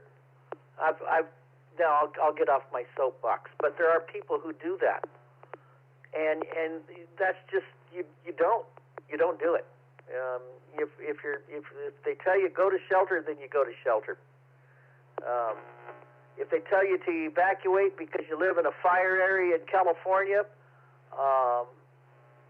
you evacuate, or in a hurricane, and there's people that just won't do it. Anyway, that's my soapbox there. Go ahead. Yeah, good old Darwin isn't as effective as he used to be, but he's given a lot more opportunities with social media. Agree on 100%. Wasn't going to kick that box out from under you on that one. Well, yes, indeed. So turbulent weather stays in the menu for you back there, huh? Well, no. In fact, it's over for Daniel in Illinois, and it does. If we can get through today here, I think we'll be fine. First off, though, I'm going to talk about California.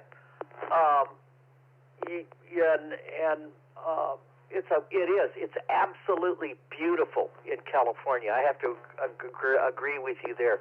Absolutely beautiful, and I joke about boring because it's really nice that you guys, and it's not always boring. You guys get some good storms once in a while, and you did this winter, and you need a little more snow in the Sierras, though. I really would like to see California get a little more snow and a little bit more rain before winter completely ends. But that's not going to happen in the next 2 weeks because there's high pressure, and that's what's going to happen.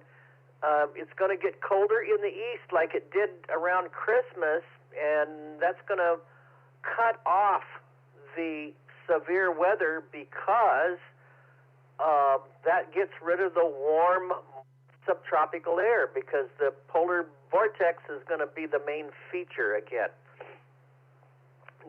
Certainly not as bad as it was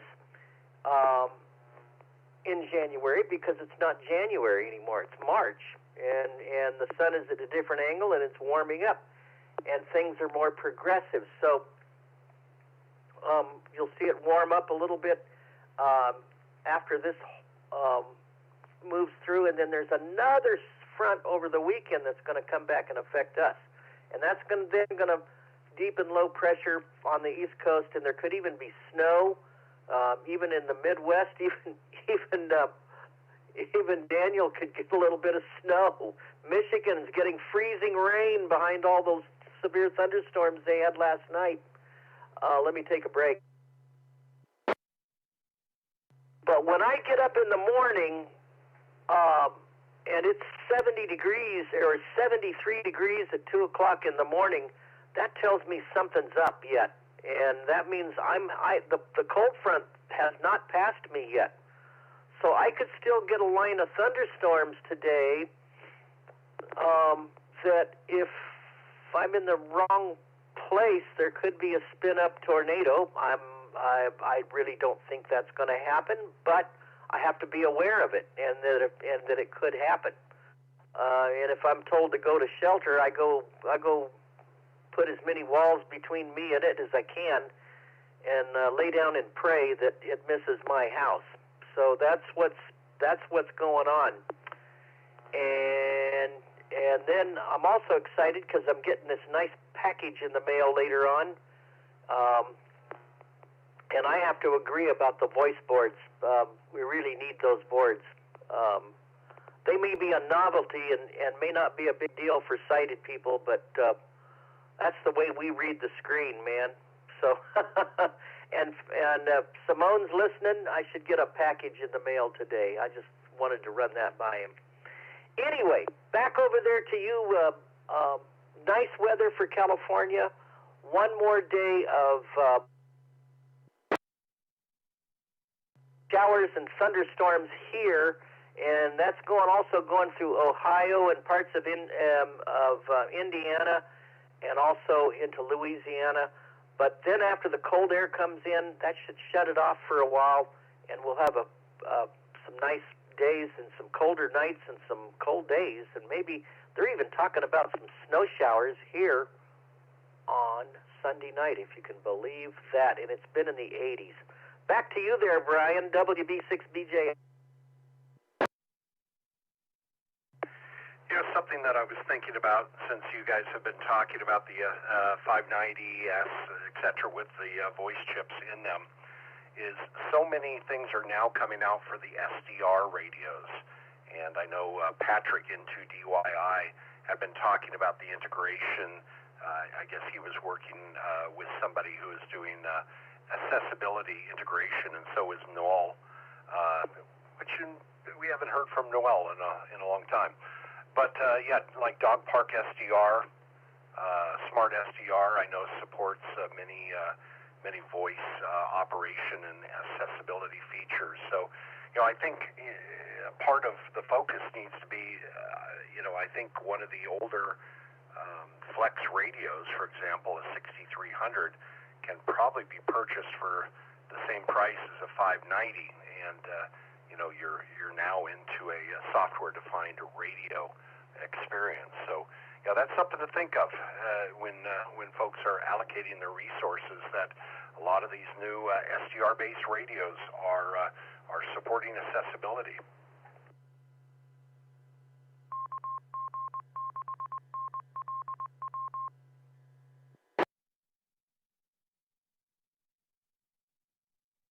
Okay, very good. I grabbed another radio because I grabbed my because I laid my other radio down and I can't figure out what oh, there it is. Hang on, let me get on the other one. It sounds.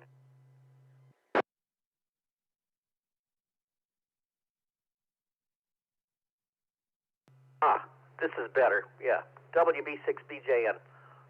Doesn't sound so pinched. Luckily, I had another radio I could talk on until I found it. That is good. But then sometimes you always have to have some sort of a computer around, and it's always nice to have a radio that you have that you have access where you can just push the buttons and listen to the speech board too. So, and so that,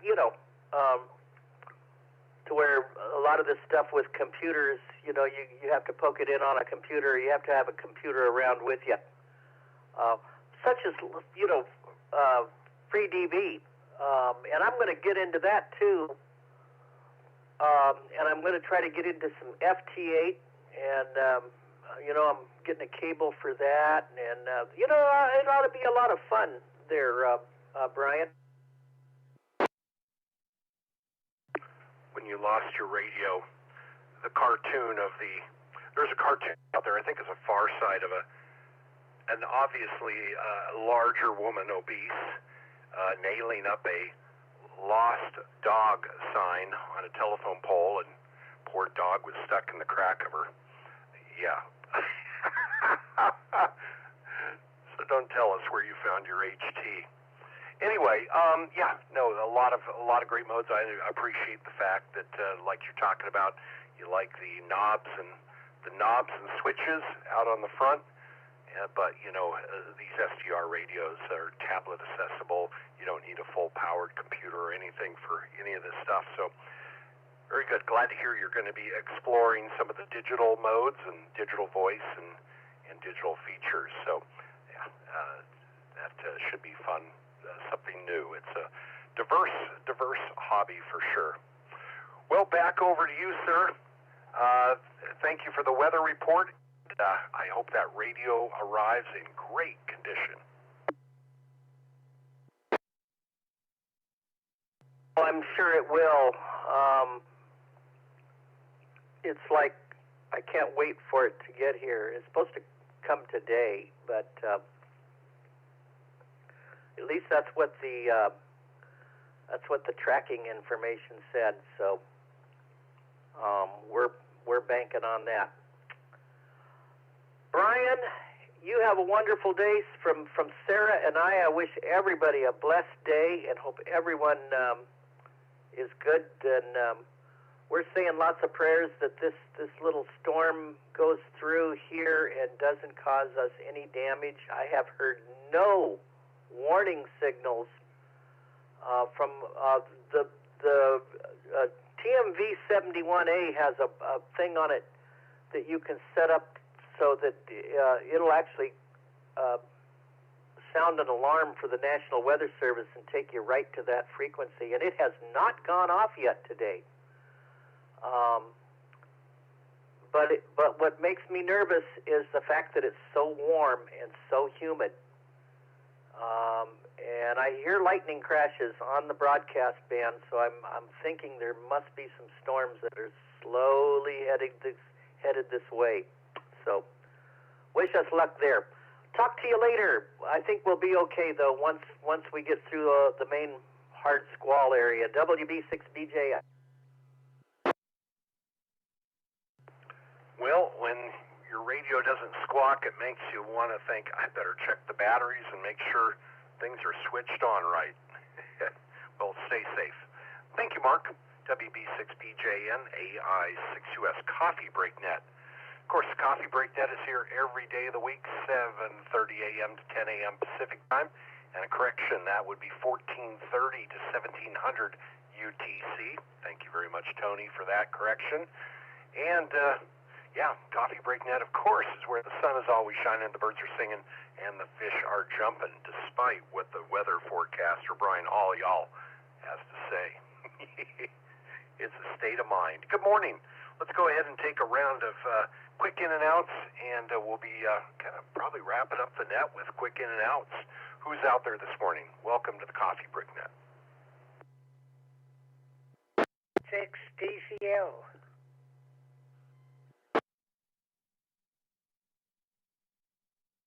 L6GXX.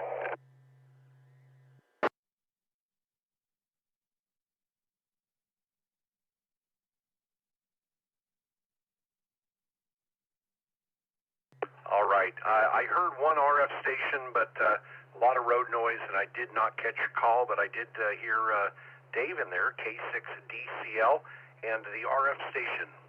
Come again, please. KO6GXX.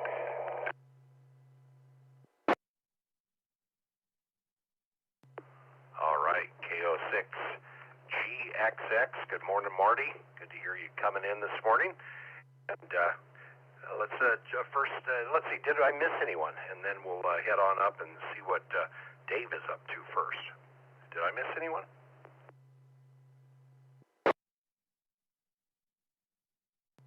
More cat stories, please.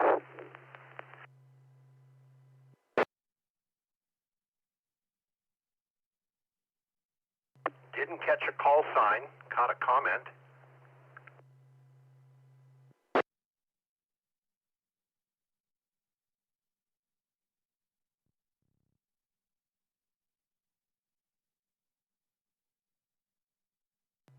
All right. No call sign, but definitely had a comment. Good morning, Dave. K6DCL. What do you have for the net this morning? Good morning, Brian. Just wanted to say hello. And I dropped 20% on my battery waiting to get in. It's amazing. Anyway, good to hear you and a few people there, and good to hear Mark as always. And hope that the Midwest is saved from the tornadoes. I hate tornadoes. We have tornadoes once in a while here in the valley, but rarely. And you know, we hate fires, and you know that. So anyway, other than that, got a new set of tires yesterday. I tried to get in yesterday, but had to leave before 10 o'clock to get to my appointment. So I got a new set of tires. I went and got oil changed. So my Honda CRV is ready to go some more. And did a couple things to get the antenna ready. And I'm going to maybe get out there and do some connections today. Maybe. Still leery about my leg. Other than that, that's it, Brian. I think you lost a lot of people there. K6DCL 73, my friend. Take care. Won't talk to you until next week. See ya. Bye. Okay, Dave. Evidently, you're concerned about Coffee Break Net has turned the wrong direction. Conversation-based net, how should I change things to make life better for you, my friend?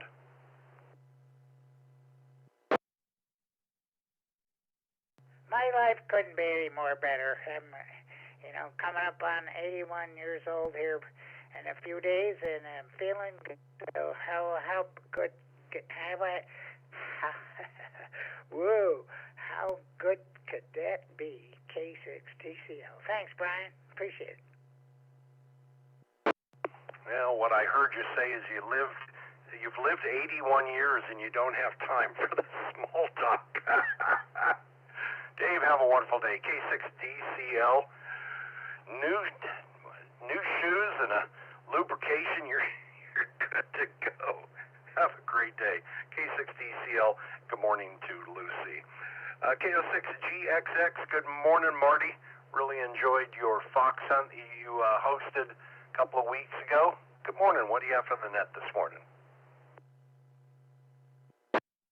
Well, good morning to you, Brian. I enjoyed doing that fox hunt. Got a little concerned, as you know, in the middle of it, wondering if everyone was actually doing the job, and then come to find out everyone found it. So I was pretty happy with that. But like I say, I think somehow or other I'm going to find someplace to hide and watch as folks approach and find the fox next time, because I was sitting somewhere else and couldn't see anything, and obviously didn't hear enough. So anyway, something for the future, I guess.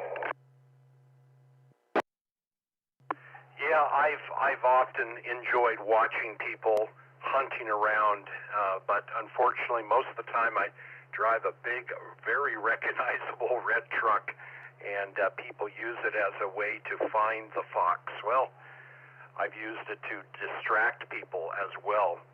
But yeah, I've often thought of maybe borrowing Lynn's car. She drives the little BMW, and maybe a little more sleuth. People wouldn't expect to see me in it or something. But yeah, it is fun watching people hunt around the final short distance to find the fox. Well, now there's a characteristic of you I was not aware that you're just a little bit devious there, driving around trying to get people headed the wrong direction. I hadn't actually given that a thought, Brian, so I don't know about that. Well, it obviously worked because a couple months ago, I didn't park near where the fox was found. I parked it like a quarter mile away. And it was pretty amazing how many people pulled into that parking lot and started hunting from that location. Yep. So a word of warning, anybody putting on a fox hunt, don't drive a very big, red, recognizable vehicle. What do you have going on today, Marty? Today is our weekly pilgrimage down to the valley and do the shopping and see the chiropractor, so we're doing that today, and really haven't got too much else planned so far. I'll wait and see when I get home. We usually only spend most of the mornings and maybe early afternoons down the valley, and it's a gorgeous day today down here as it is up in the hills, as you know. I'm hoping, and I guess we've heard about this, there's some kind of a storm headed our way, and we usually have our last snow of any sort sometime in the month of April, so we still have a little bit of time yet to accumulate some more moisture in the hills and what have you. In this Mediterranean climate that the state has, it can be very dry for quite some time in the late spring and summer and even the early fall, as you well know. You know, when we have this early kind of a tease of spring, I get so tempted to go down and buy the peppers and buy the tomatoes and not keep them in a hothouse. And it has paid off a couple of years, but some years it's just the kiss of death on the early garden. So kind of torn right now. The weather is so lovely that I think going to have a week of good setting weather. So I'm kind of tempted towards maybe getting part of the garden in early this year. I'm with you there. We already set up our back deck with all of the patio furniture and everything because we just couldn't stand it any longer. It was too nice to sit indoors. And I hope we aren't going to be sorry in a week or so or whatever when some other weather may come by. But at any rate, yeah, we've got a little greenhouse that needs a little work, but we could get away with that if we chose. We did a lot of that creating raised beds. In fact, raised beds are above the ground by a foot or two to get stuff going and stay away from those doggone moles and voles. As you well know, it's almost an ankle breaker out in my yard sometimes when they get done sticking their heads up through a hole and then the dogs decide to dig to go find them. Now we've got this gigantic place to stick a foot in and trip and fall. So we finally got some cats to try and take care of that situation. Yeah, we have some neighborhood cats that do a pretty good job outside of the fenced area, but inside the fenced area, we lived up here for a couple of years and tried to in-ground garden, and the roots were. One day I actually watched a pepper plant growing shorter and shorter as the vole underneath was munching away, drawing down the stem.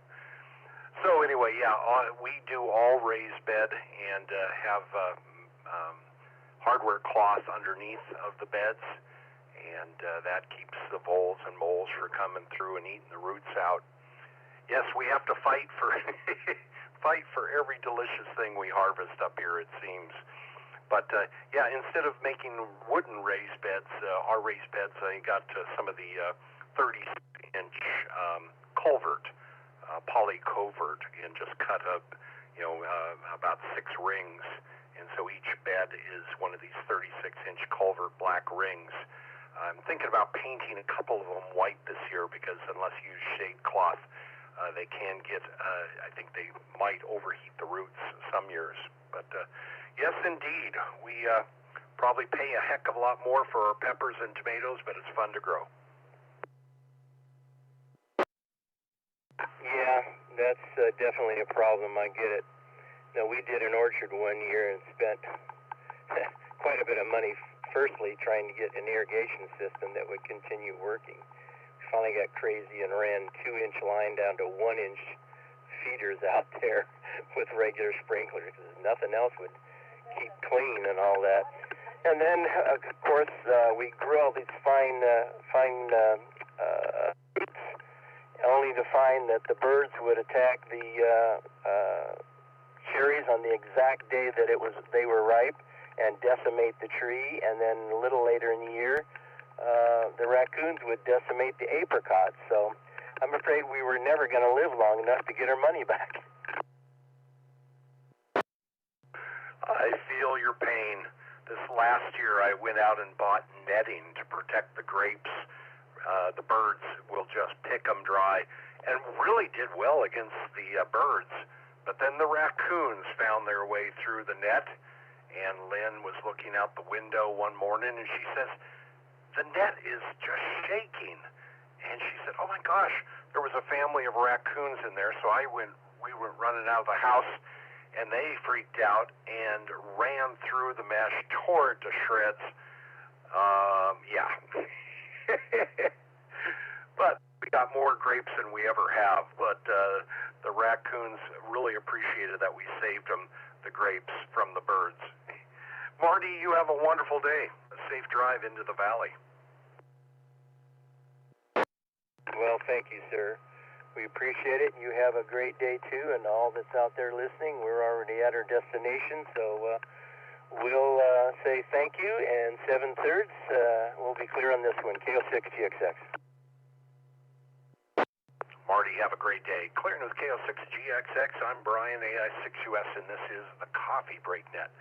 Well, let's go ahead and just open it up and get things closed down for the day. So, yeah, I'll take quick in and outs or for the log. As you check in, let me know if you want to just be in the log or if you want to have a quick in and out, say a quick good morning as you start your day. Once again, I'm Brian, AI6US. This is the Coffee Break Net on the W6EK Repeater and connected repeaters and nodes around the country. So let's go ahead and do a final couple of rounds here. For the log or in and out, please let me know.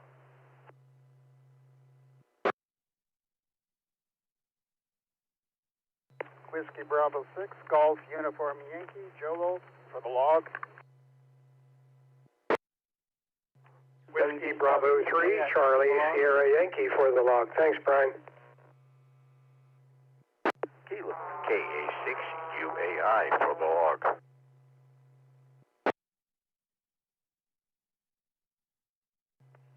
AK6NS, log only.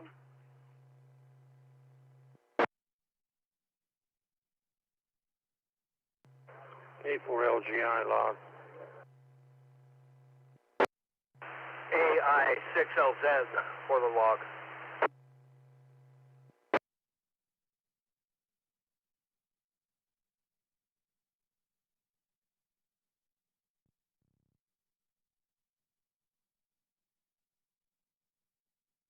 All right, had a little bit of kerfuffle there, but this is who I have. WB7UKX. Got you in the log. Thank you for checking in this morning. AI6LZ, good morning. You are in the log as well, Bert. K4LGI, Sam out of Denver. Good morning to you. You are in the log. AK6NS, good morning, Ray. You are in the log, and good morning to Ron. KA6UAI, you also are in the log this morning. Rick, WB3CSY for the log, and Joel, WB6GUI, also in the log. Anyone? Kilo Mike 6, Mike for the log, please, Brian. Thanks.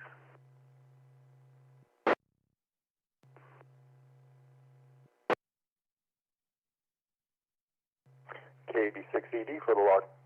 Good morning, Brian.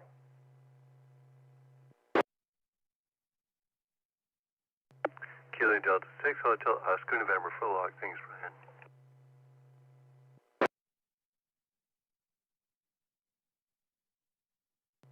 KD3 CHU for the log. Thanks, Brian.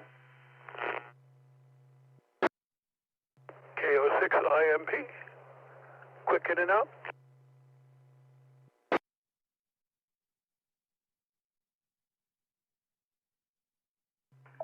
Kilo November 6, November Uniform Foxtrot for the log.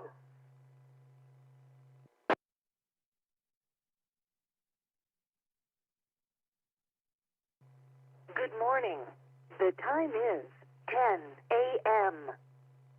Weather conditions. Today, the border breaker net meets every day at Central Time in the RCW Repeater, AllStar Node 49562, and Echolink N5 executing H-R.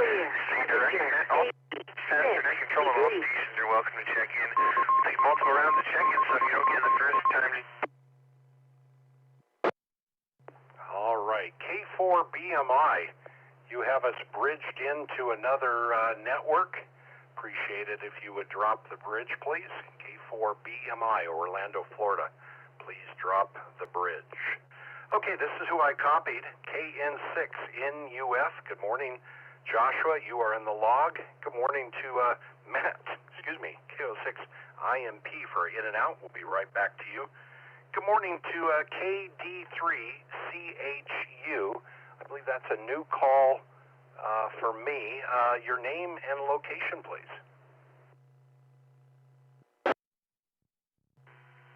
Yes, it's Chuck, and that's DuPont, Pennsylvania, KD3CHU. All right, Chuck. Thank you for dropping in from DuPont, Pennsylvania. So thank you for dropping in. And my name is Brian. Welcome back anytime. I also have KD6HON. Good morning, Joe. You are in the log. And Ed, KB6ED. Ed, you're in the log as well. And Mike, KM6MM, you are in the log. I saw somebody checking in through the Orland repeater. Didn't catch a call. W6GRC repeater up in Orland. Did we have somebody checking in from Northern Cal?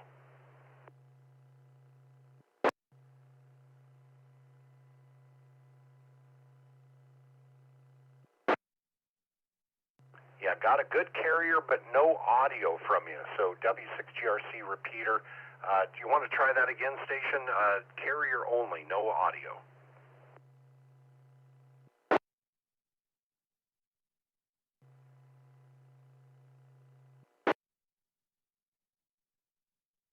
Yeah, sorry about that. The station coming in through the Orland repeater, no audio.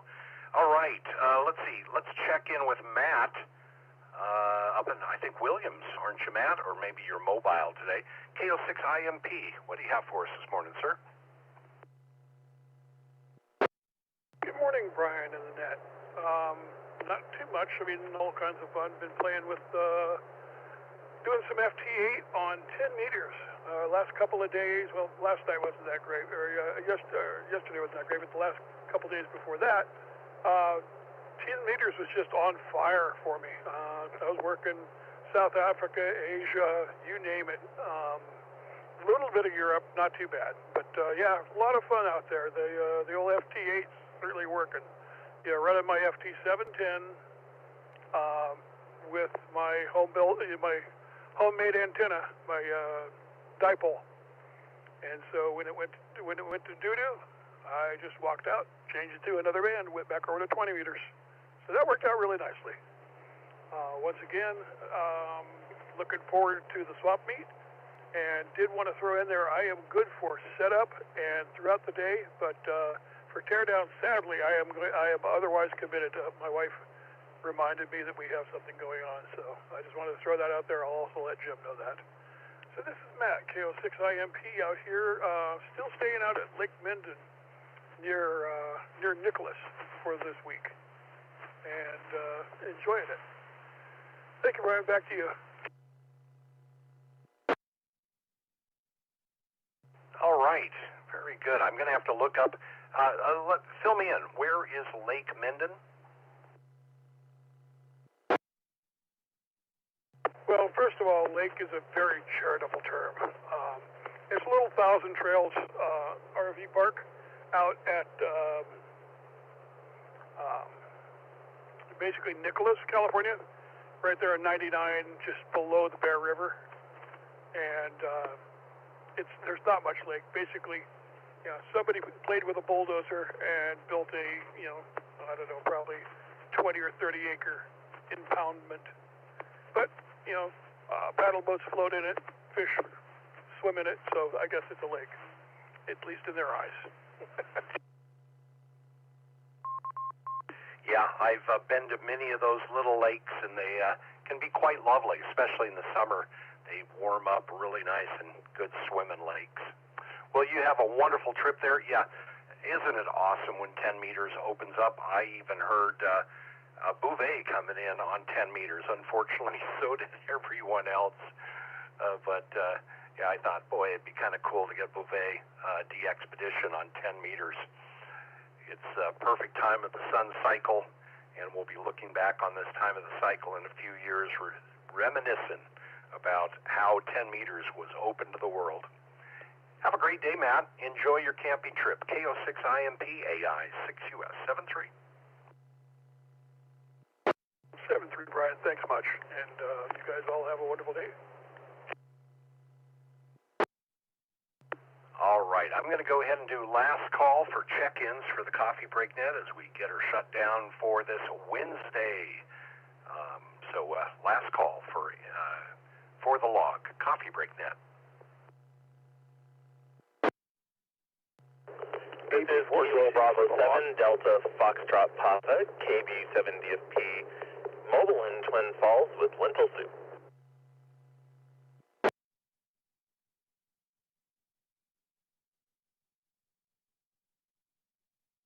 Ken, that sounds like a great comfort food lunch. Lentil soup. Lynn makes the best lentil soup. KB7DFP, you are in the log. Somebody doubled in there with Ken. Who doubled in? AB4CC, Clyde, for the log.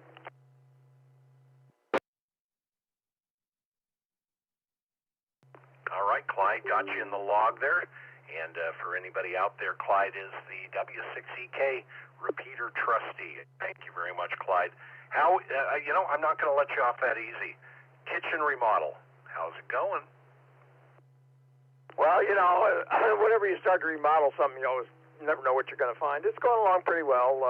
Just getting ready to tile the countertop soon. Moving right along. I bet you this means you and Chris might be eating out or Ubering in. Yeah, all the above, I think. All right. Hey, pass our best on to Chris. You have a great Wednesday. 7-3. You too as well, Brian. 7-3, AB4CC clear. And just for your information, we are running on the new lithium-ion battery and the new the HP charger in the vault for the past couple of days, and it is clean, and we are happy. And Doug projects, I think I'm trying to remember what he said. I think it was 72 hours of operation off of the lithium using the full power amplifier as well. So life is good. You have a great day, Clyde. 7-3.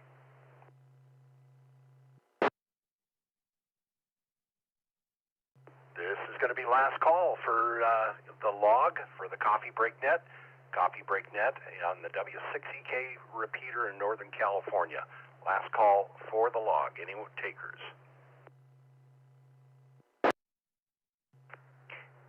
Whiskey Uniform 6 Hotel, Turlock.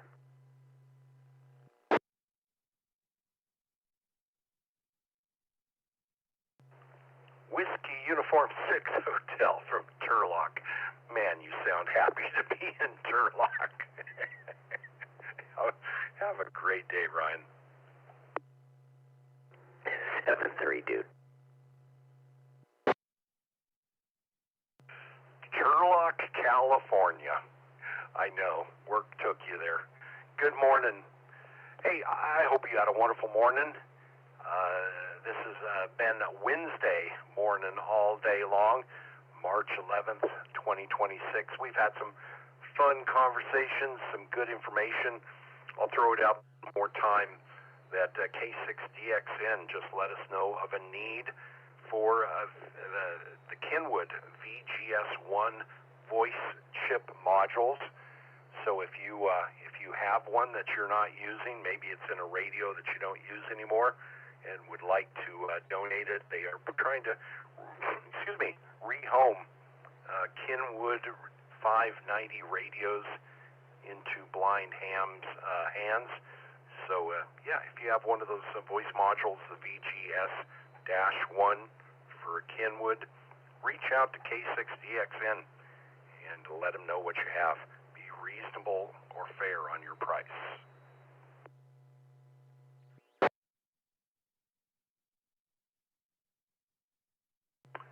Well, with that, we're going to go ahead and close down the Coffee Break Net.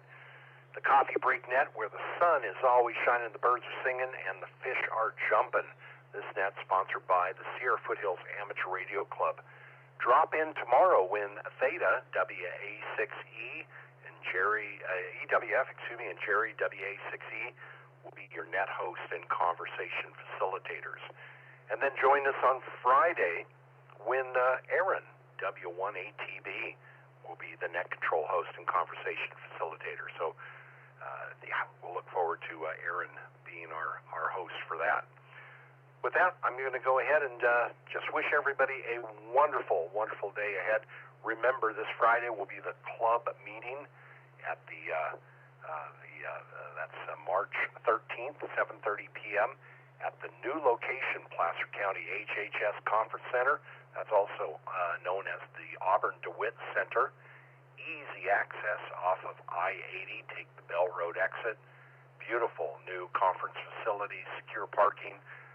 Reminder to bring non-perishable food items for the food bank. With that, everyone have a wonderful, wonderful day ahead, and join us again tomorrow here on the Coffee Break Net. I'm Brian, AI6US, returning the W6EK repeater and connected repeaters and nodes to normal operation, whatever that may be. 7-3, everybody.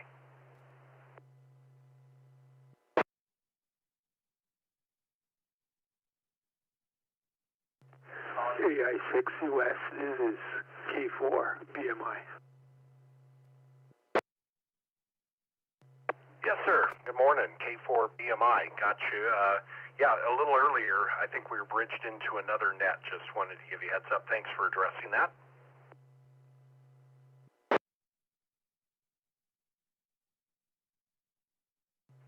Hey, Brian. Good morning. And great net, as usual.